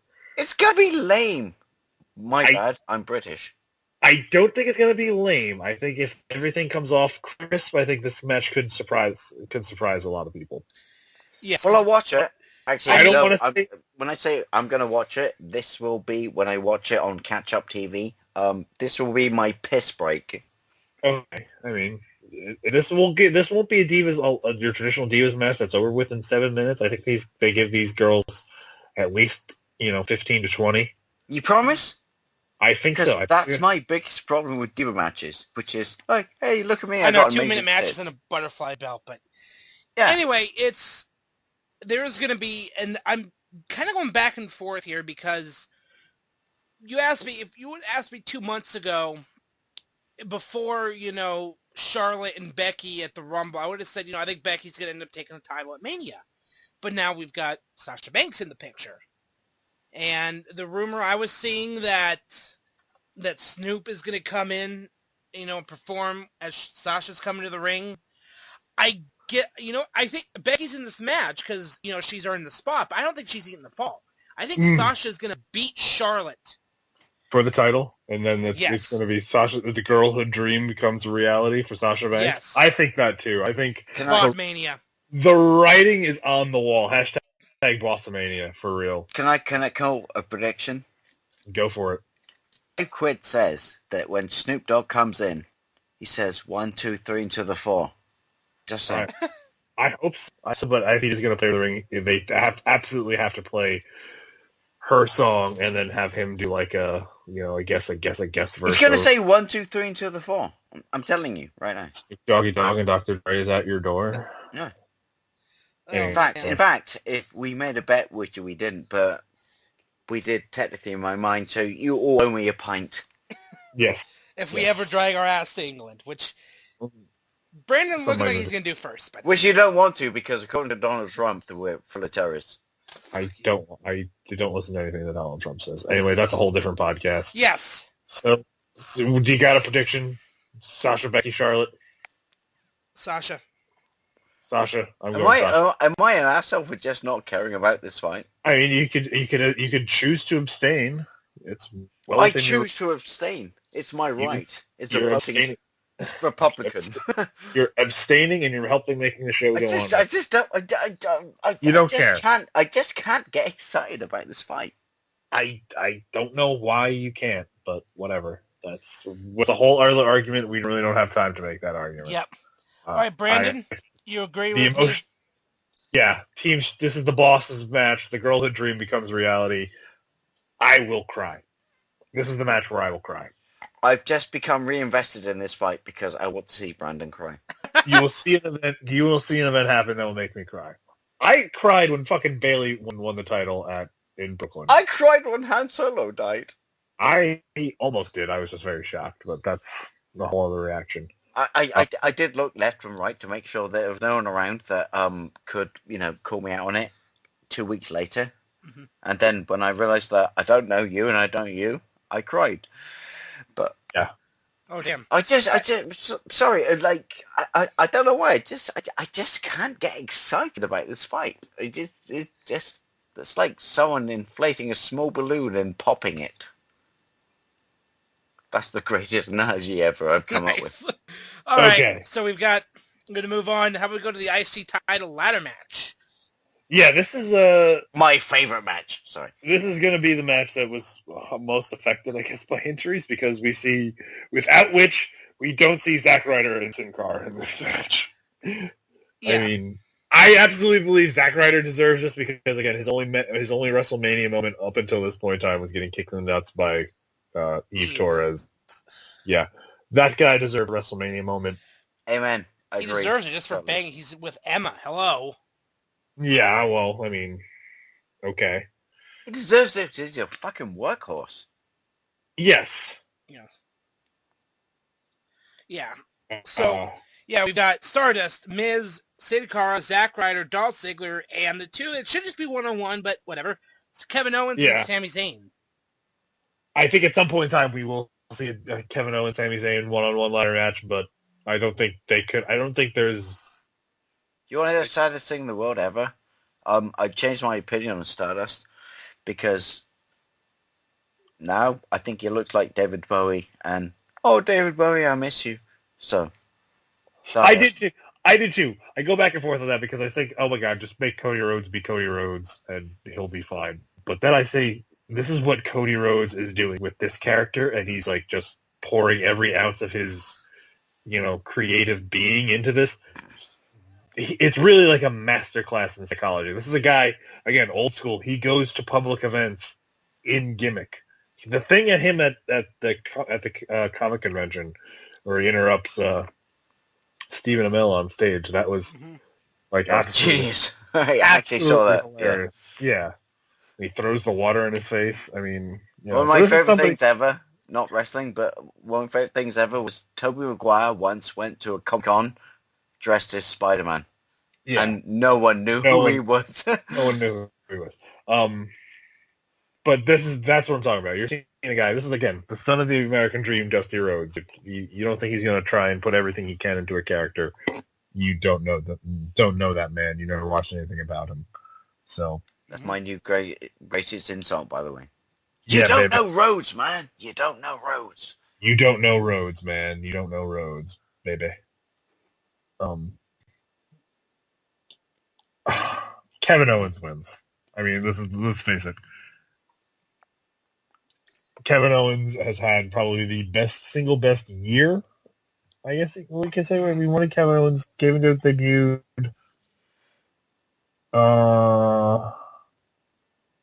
when did he debut?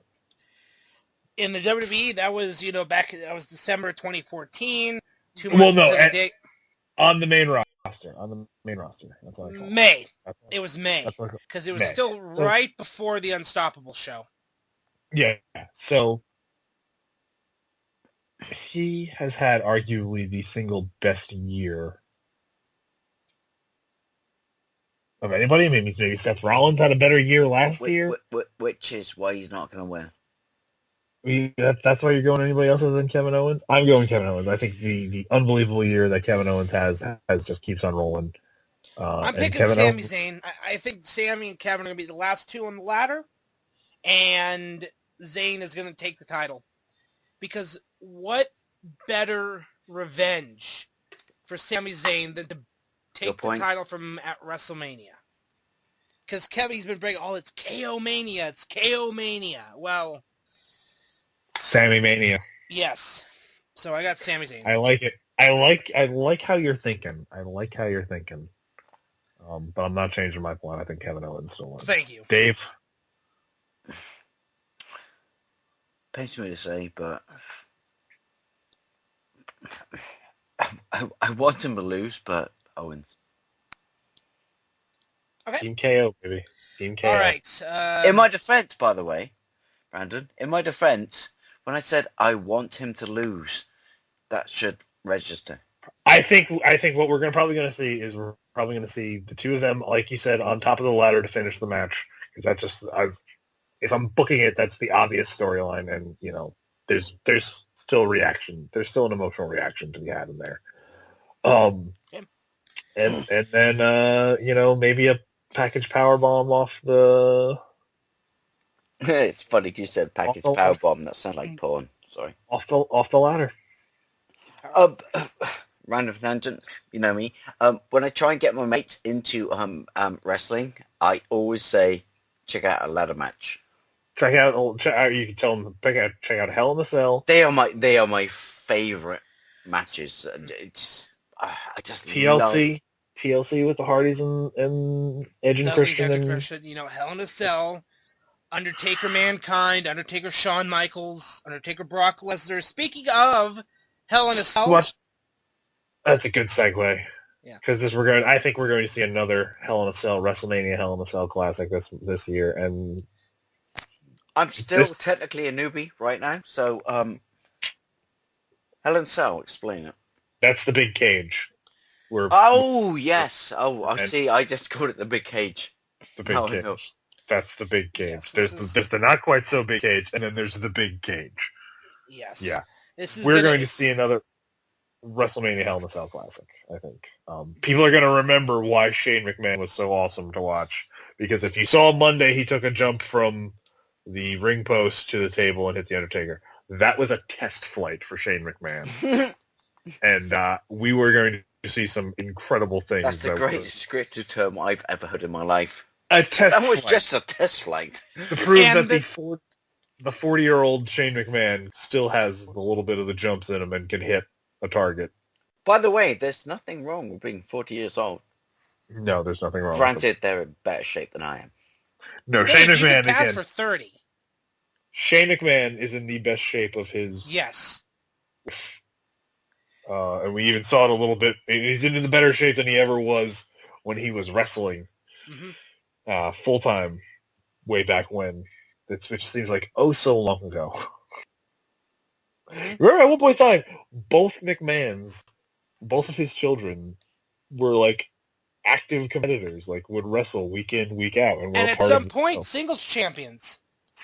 I demand that right in schools in this country right now, they say, when they say eat one of your 5 a day and, try and be trim and try and be proper. Like, no bollocks to that. Throw your ring. Throw your ring? Oh my God, I'm not in prison. Throw your body around the ring and get beat the shit out of, because trust me, you still look like you're 30. That works.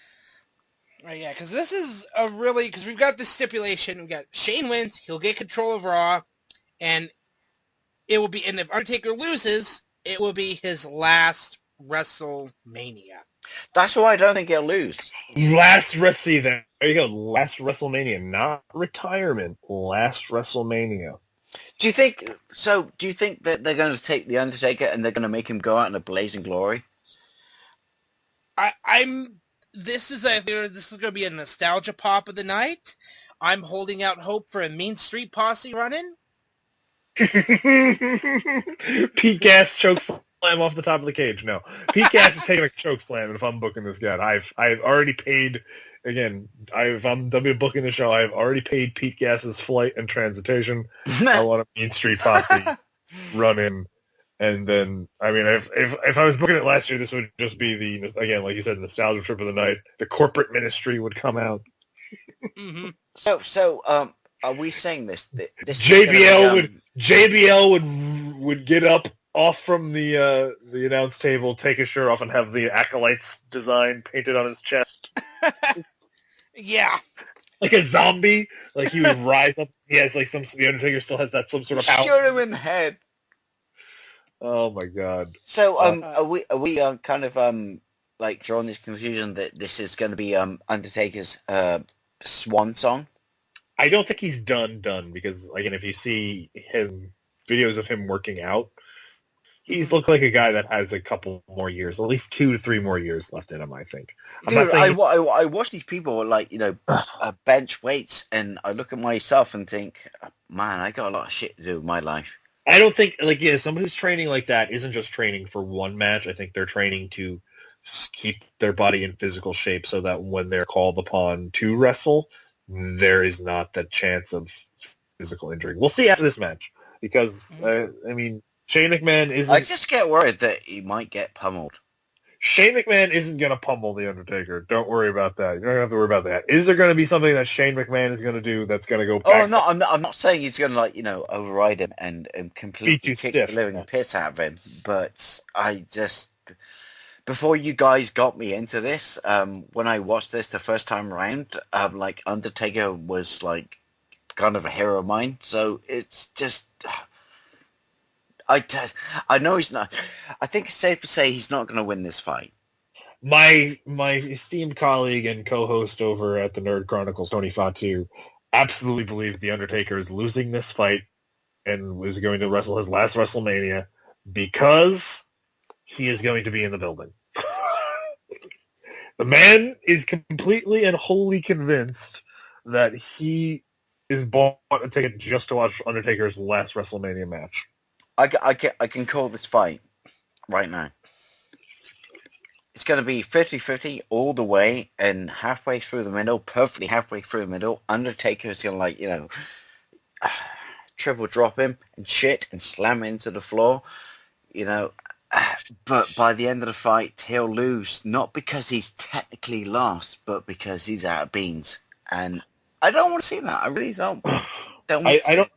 I don't think Shane McMahon is going to take Undertaker to that point. I think I see Vince McMahon coming out, pushing the Undertaker that much, and then Undertaker just saying, "That's it. I've had enough. I walk away." Because the Undertaker really stands nothing to gain by beating the crap out of Shane McMahon and winning. This is either way. Result of this seems like a lose-lose situation. If he loses to Shane McMahon, the streak means nothing, and anybody could have done it. But I hope so. If he walks out on his own, it comes out as a victory because at least he's choosing to go out on his own. I tell you what, right, Brandon? Mm-hmm. Sportsman's bet, yeah? I don't want to call it this way because I really do like The Undertaker, but if I'm right that it's like a 50-50 fight and then something happens and then he collapses and, has to go out because he can't compete anymore, you owe me a $5, mate. All right. Well, I'll take that bet. But you know what I mean, which is, like I said before... Shane McMahon does what The Undertaker does to The Undertaker what Brock Lesnar did to The Undertaker. Where Vince McMahon where he had to be taken to a hospital and Vince McMahon left WrestleMania to go check on The Undertaker. That level. That's what you're talking about. I'll take that bet because I absolutely do not think that is going to happen. What I think is going to happen was... I don't want it. By the way, I don't want I don't think anybody wants that to happen. No one wants that to happen. But the way... He's got to bow... The reason I say that is he's got to bow out at some point right now. I think yes, at some point he does have to bow out, but I think that point is a little bit further away than a lot of people think. Because again, if you look at how hard this guy How old is he? He's 50? He's 51. He turned 51 this week. I love the fact that I slag off professional, sports stars, and they're only 10 years older than me. He's not that far behind you in age when you gotta look at it. That's incredibly when you look at it. And the other thing that's said about that, which is, I'm picking his demise, but he's actually bothered to work out, and I just go, oh, it's not fair, I'm 40, and I do fuck all. You have a physical job. Anyway, I'm picking Shane. Shane McMahon does something stupid and/or dangerous in this match. Yes or no? By the way, that was me. Saying all that big rant about the Undertaker, but yeah, I'm going with Shane. Shane McMahon does something stupid and/or dangerous in this match. Yes or no? Yes. Yes, I absolutely agree. I think we're all three in agreement in that. That's why Shane McMahon was brought into this match, to do something stupid and/or dangerous. Maybe stupid and dangerous. Stupidly dangerous, yes. Or as we like to call it in the UK, saucy, baby. Yeah, I don't know if they're gonna let him jump off a cell, but maybe quarter of the way up. Something. Shane McMahon has taken some sort of bump off the cell, and I think that might be the pushy thing. Undertaker throws Vince McMahon's son off the top as Vince McMahon is yelling, "Yes, do it! Do it!" and then just walks off. Shane McMahon wins via no contest. That's okay. Undertaker walks out. If he walks out of the match, you can't really declare that he lost the match, but you can't necessarily declare that Shane McMahon wins. It leaves control of Monday Night Raw into some sort of gray area, and then that will then lead them to go into... But if he does win the match, he should walk out the ring and say what he does in my PlayStation 1 copy of WrestleMania. Undertaker says slam. That works. Yes. All right, so now on to the main event of the evening, which... we got one more match. Brock and Dean. We do have one more match. Oh my Brock, God, calling it right now. Brock. Yeah, look, this is a rather interesting match. I think Dean Ambrose fought his way. This was not the original plan for Dean Ambrose in WrestleMania. I think Dean Ambrose was probably going to be in that Intercontinental ladder match and maybe winning that. But I think Dean Ambrose, increasingly popular momentum wave that he's been riding ever since the turn of the calendar, even maybe before that, is finally come to a head, and this is where he's going to have his moment. He was riding a wave he did not deserve. No, I shouldn't say that. I think he's definitely a talented guy. I think there's a lot of people... Oh, no, he's talented, but he should not be in the place he is right now. I think the corporate off side of things did not expect him to be this part, but I think he's kind of been like the fans' favorite guy, so to speak, over the last couple of months, whereas they definitely wanted Roman to be that guy, but the majority of people across the board, overwhelmingly. I mean, because how many people boo Dean Ambrose? Nobody boos Dean Ambrose. Show me somebody who doesn't like Dean Ambrose at this point. If you boo Dean Ambrose, I do not want to beat you. I don't want to be your friend. I don't want to know you. He is the milk cup and peanut butter sandwich bloke of wrestling. I'll give him that. Absolutely. Like there is nothing wrong with Dean Ambrose. He's obviously one of probably the most. That's why I want to see him lose. Oh no, he's gonna lose this match. Really? Good. It's just that overwhelming wave of popularity and momentum got him to this match. Yeah, no. Here's how I'm going to describe a win. A match with Dean Ambrose and Brock Lesnar is a win for all of us. These two guys are going to beat the absolute snot out of each other. And it's going to reach at one point in time where Brock Lesnar is just throwing Dean Ambrose around the ring because he's Brock Lesnar, and that's what he does. And Dean Ambrose is going to beat the crap out of Brock Lesnar with all sorts of... Oh, I don't doubt it's going to be, an amazing fight in the slugfest. Yeah. We're talking Rocky 3 here right now. This is going to be the match where you're going to be like laughing and like holding your mouth over it because you don't know if Dean Ambrose is still alive. Like, oh my God, he did not just do that to him. Why did he let him do that to him? F5 on a table? Sure, why not? F5 on some stairs? Sure, why not? This is going to be the match where truly Dean Ambrose becomes the heretical successor to Mick Foley. Like, really? I wouldn't go that far. Abso-freaking-lutely. You're putting him in there with an animal like Brock Lesnar, who's just going to literally destroy everything who's literally just destroyed everything that has been put across of him. Yeah. This is going to be the match where we're all shaking our heads like, oh my God, I can't believe he let him do that to him. Both of them. Brock Lesnar's going to be busted open because Dean Ambrose is going to hit him with something and... Barbed wire baseball bat. Barbed wire baseball bat or a chair. Please.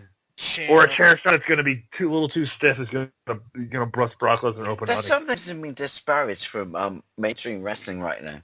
Like, people need to hit people more with, like, foreign objects. Just saying. You will see your fair share of foreign objects in this match. This match is no holds barred.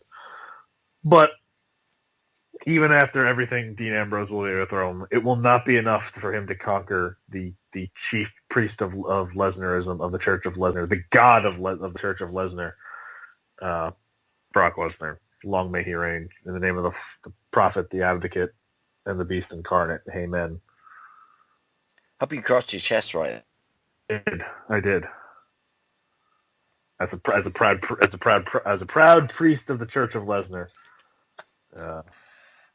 As a proud agnostic, I would like to say that's a church I can pray at every day. Yes, you could. You know what? I'm going to be the dissenting opinion again, and I'm picking Dean Ambrose. Ooh! Nice. You go riding that wave of momentum, but I'm not saying that wave of momentum is going to crash. I just think it's Brock Lesnar. We should have totally, before this podcast, had an ashtray where we could stick our bets in. Well, we all know what we picked, and we'll talk about that next week. That's next week's show, though. Sorry, Nick. You're more versed in the ways of wrestling than I am, but bad call, dude. Bad call. Brock Lesnar, bro. Okay. Brock. Now the main event. The piece de resistance. Yeah. This is going to be a shit show. This is... I don't think it's going to be a shit show. How can you say a Triple H match is going to be a shit show, bro? The shit show is in the crowd. The shit show might come afterwards, yes. Like, people's reaction. Right, Brandon. I'm with Nick on this one, which is, if you look at... Right, granted, you guys got me into this like 2 years ago, but I've gone back through the network and watched all the stuff, but come on. No, seriously, this WWE WrestleMania is weak. It's not as strong as a traditional WrestleMania. Am I thrilled about a Triple H Roman Reigns main event? Less so than I am saying anything else. This is the best possible main event they could have had. Yes, given the circumstances. But then that comes back to me being a satirical bastard, which is they're admitting that it's kind of weak. So can we have 1/3 of the price, please? We get your game for $9.99, and if you're shut up. And if you're a new subscriber and you're willing, just piss off. You just pissed on my chips. willing to forge a new account with a fake email address, you could. Which we don't advocate, by the way, people. No, we don't advocate. You should just... You know what I mean? It's like WrestleMania was always this, let's get fucking shit on. And this one's kind of underwhelming. When you put it all together, it is sort of overwhelming. But this match right here, I think this match is on... You could put this on any WrestleMania. Afterwards, before it, and it holds up. This is Triple H defending his WWE title at WrestleMania. I'll give you this. Actually, you know what? I'll give you this one. I know, and this is... I'm going to say this in defense of Roman Reigns' wrestling ability. I think he proved that he has the undeniable... If he flew like one of his cousins, the Usos, that tope was as good as any dive you're going to see on PSG. Not talent, enthusiasm. I think it's the people aren't enthused behind him. And yes, I will admit there have been things that have been done wrong in the booking of Roman Reigns since the Shield. Yes, they overly reliant on the Shield theme and all of the imagery from that. Yes, they haven't changed his gear. But I will say at this point in time, when he was with the Shield, he got better pops than Ambrose and Reigns. Anytime they did the 6-man tags and stuff like that, who was the biggest pop whenever they came in? Roman Reigns coming in to make the save. People were willing to cheer. Oh my God, he's Superman. Exactly. Here he comes to save the day. I honestly believe if they had booked Roman Reigns to be the strong, silent type, to speak softly, carry a big stick type guy, big man, people would not be in as much displeasure about seeing him potentially win the WWE Championship this Sunday. Now, we talked about this before. Do you think this is Triple H's last go-around? I said no. I think, he has at least, like The Undertaker, this is somebody who's training to keep their body in physical condition so that when they want to work again in this capacity, the physical damage won't be as significant afterwards. I do it all the time. I don't think this is going to be Triple H's. I think this is going to be Triple H's last title reign. We'll see about that, but I definitely don't think this is going to be Triple H's last match. A lot of people are thinking that his contract as a wrestler is up after this match. Is he going to wrestle? Look, Triple H's status with the company is not in doubt in any way, shape, or form. Let's just make that be known.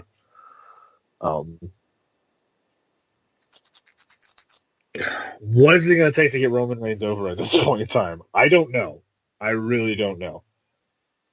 Do you have any suggestions? Because at this point in time, I'm plumb out. You can't put the genie back in that. You've already put him in front of a mic in front of him. Yep.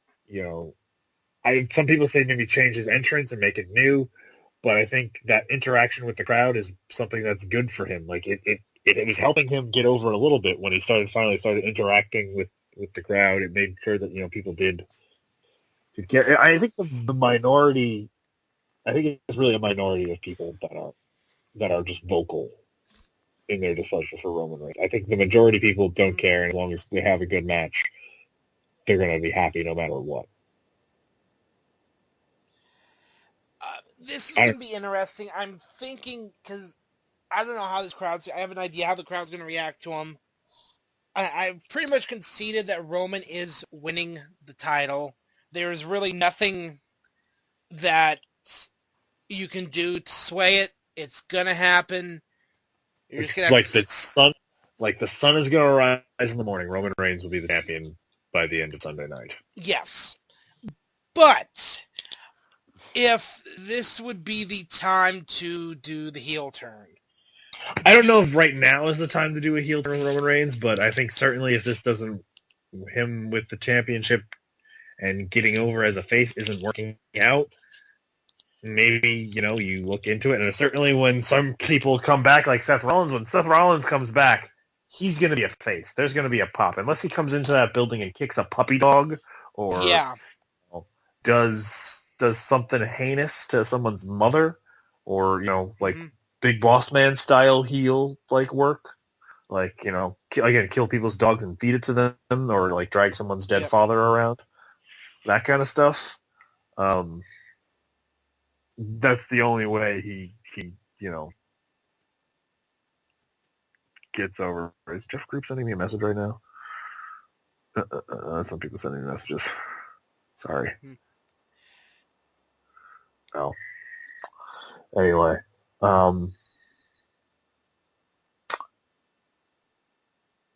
Fucking, what was I doing? Triple H, Roman Reigns.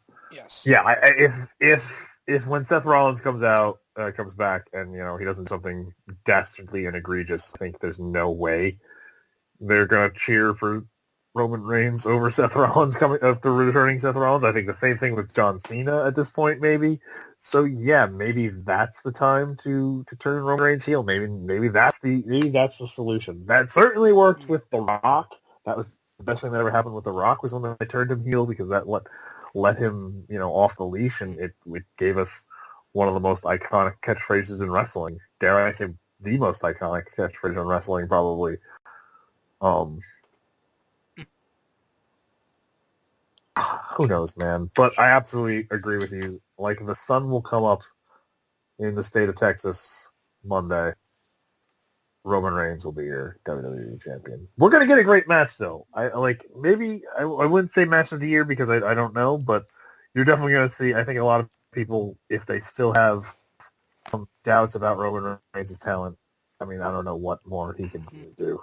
He's going to be in there with the ring general, the greatest ring general of his generation, probably, Triple H. Maybe potentially the greatest ring general of all time. So. Yeah. I mean, see, we don't even know what The Rock's role is going to be at WrestleMania. We don't know what Austin's role is going to be.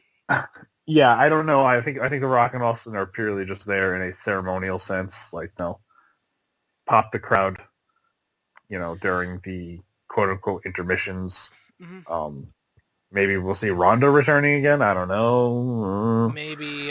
Probably not.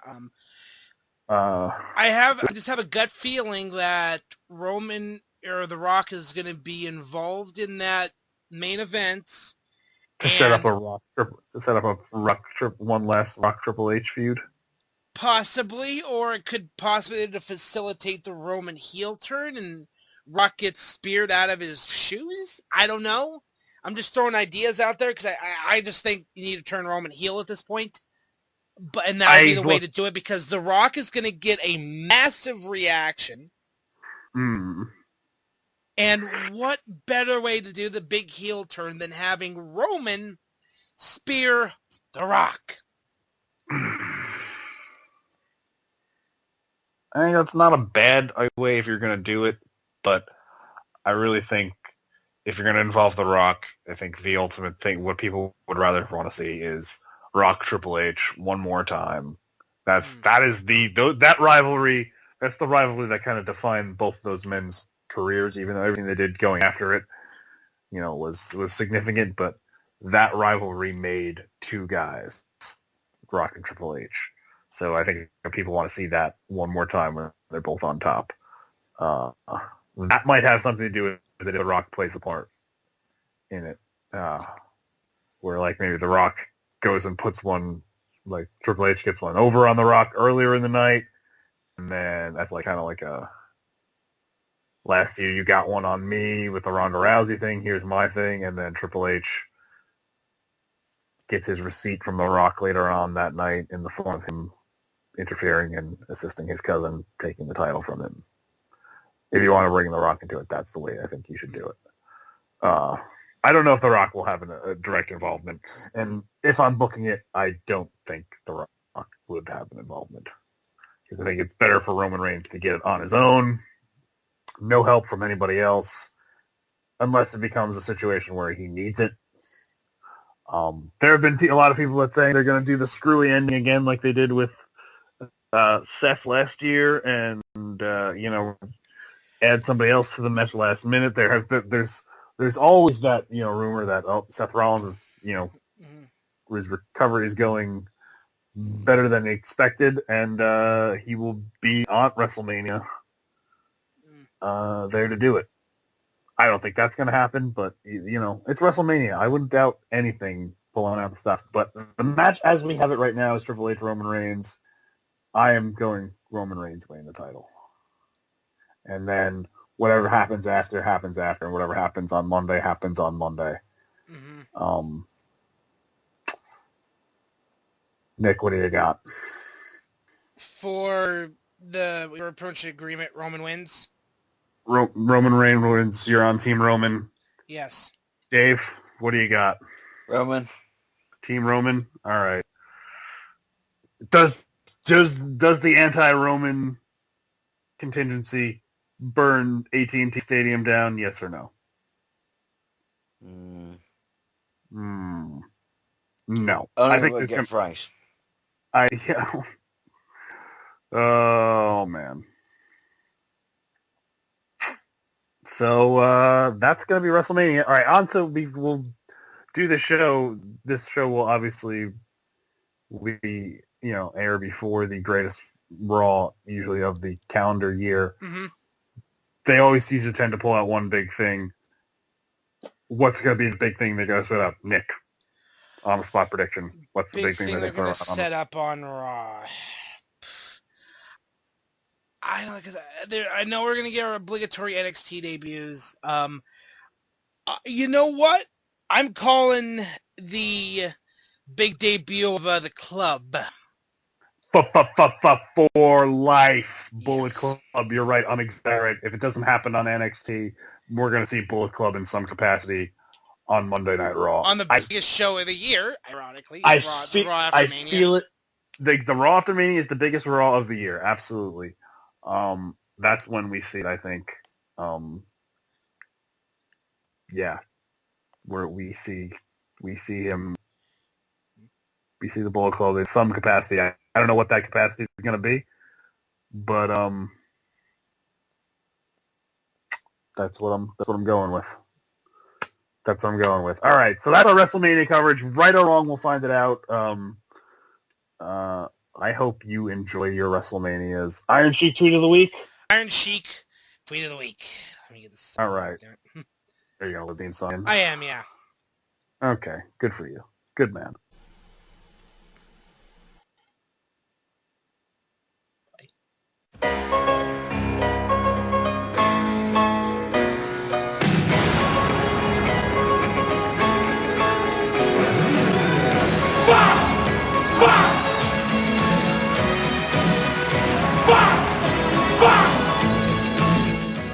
Jim, I talked to him. I want to know, are you the man or are you a fucking piece of shit? No good motherfucker. Fucking bullshit. No, yes. All right. Well, the Iron Sheik actually I'm going to go with a poignant Iron Sheik tweet of the week. The comedy world lost probably one of its most influential both writers and performers, and certainly the guy who had probably the most significant single-camera comedy show in the history of televised comedy, the Larry Sanders Show. Gary Shandling passed away last week. You look at that show. Look, me as a comic buff, the countless amounts of legends that were on that show and came through that. I can't even begin to name them all, but they all passed through those halls, and Gary Shandling was the captain of that ship, and he is no longer with us. And Iron Sheik had this to say: Gary Shandling, most intelligent Jew, powerful. And that, ladies and gentlemen, was your Iron Sheik tweet of the week. Rest in power, Gary. Fucking bullshit. Yeah. So that's our WrestleMania spectacular. That was Slamcastamania 32. Yes. I hope you stuck enjoying it. It was a long one for us to record, as it is long. It is probably 2/10 as long as, or 2/3 as long as, or actually how WrestleMania was going to be. Not a full 7 hours, but we hope when you listen to this, you join us in our Wrestling MMA Revolution fan group for the 7-hour WrestleMania open thread gimmick. So, yeah. All right, plugs. Dave, what do you want to plug? Did you fall asleep? Dave. Ground control, some major tom. Oh. You there? Did you fall asleep on us? If you fell asleep on us, that's okay. We're just going to plugs. I may have nodded off. It happens. I've fallen asleep during several podcasts in my life. Don't worry about it. Long Voice Post 1975 on the YouTubes. That's where you can find everything Dave does. Yeah. Nick. Good luck, ZX Spectrum, baby. Come rock my boat. Oh, and I've just quick feeder. I've just funded the new crowd funder for the ZX Spectrum Vega, the portable one. So I'm gonna rock a portable Spectrum. Sick of fucking me, I'm fucking done. All right. I'm over on YouTube at the Gaming Pegasus 187, Twitter Gaming Pegasus 187, Facebook Nick Horaceck in the Wrestling / MMA Revolution Facebook group. I'm on Instagram, Twitter, Instagram, Xbox Live, Wii U, Twitch, Pegasus 187. I'm all over the place. I'll be posting this here later, probably late Thursday, early Friday, because I'm actually off for the next 3 days. So nice. I'm going to do nothing but rock Supercard. Plus, also when he's off, we have to have another podcast about how bad Trump is. Oh, jeez. Trumpisms part 2. President Donald Trump making America great. I just love this. There was a documentary on tonight, Brandon, that was called "What Would Happen," and it was like a fully realized one, and they did like all the the maths and shit like that, and played out scenarios. So it was called Trump. What would happen if he became president? It didn't end well. Yeah, well, I don't think it's gonna end well. Anyway, that's a whole other podcast for another thing. You did your plugs already, Nick. Yep. Brandon, please take it on out. To me. All right, please, if you listen to this podcast, please listen to my other podcasts, the Nerd Chronicles, where my friends Tone, Kevin, and I just basically talk about the week in nerd culture and whatever's going on, and basically whatever we talk about. We kind of have some form structure to the show, but, it's banter.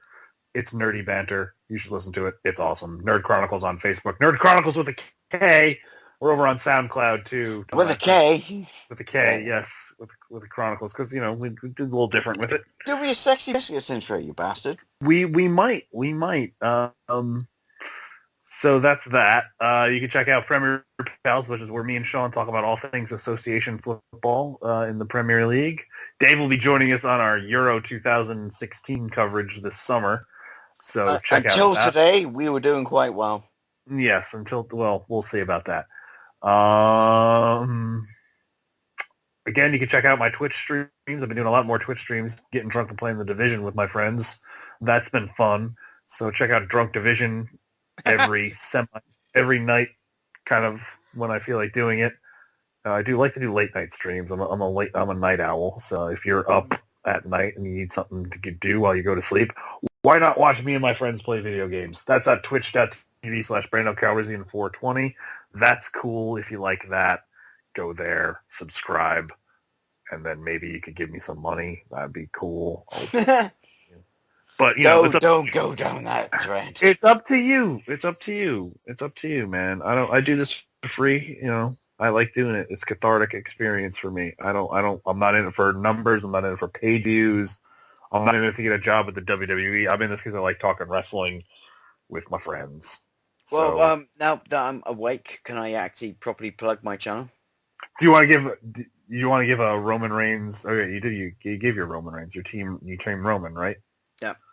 Yeah. Okay. I was just going to say, now that I'm awake, I got itchy balls. And if you would like to see me scratch them, then please visit my Patreon.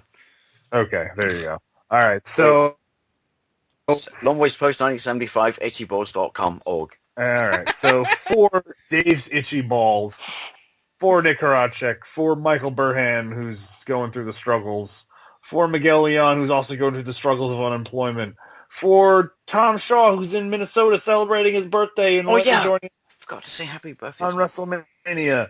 I feel like there's somebody else I'm missing in this thing, but I'm not. The baby Jesus with his mullet.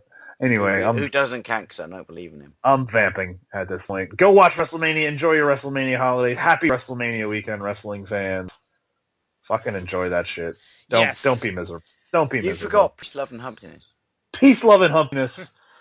Oh, man. Play my goddamn theme song. Go forth and spread the light. Go support independent wrestling. I haven't done that in a while. Yeah. Man. Grassroots of the It's grassroots of the industry, Savage. Go support independent wrestling. That was the worst outro I've ever done in the history of this show. So fucking jarbled. WrestleMania season does that to me.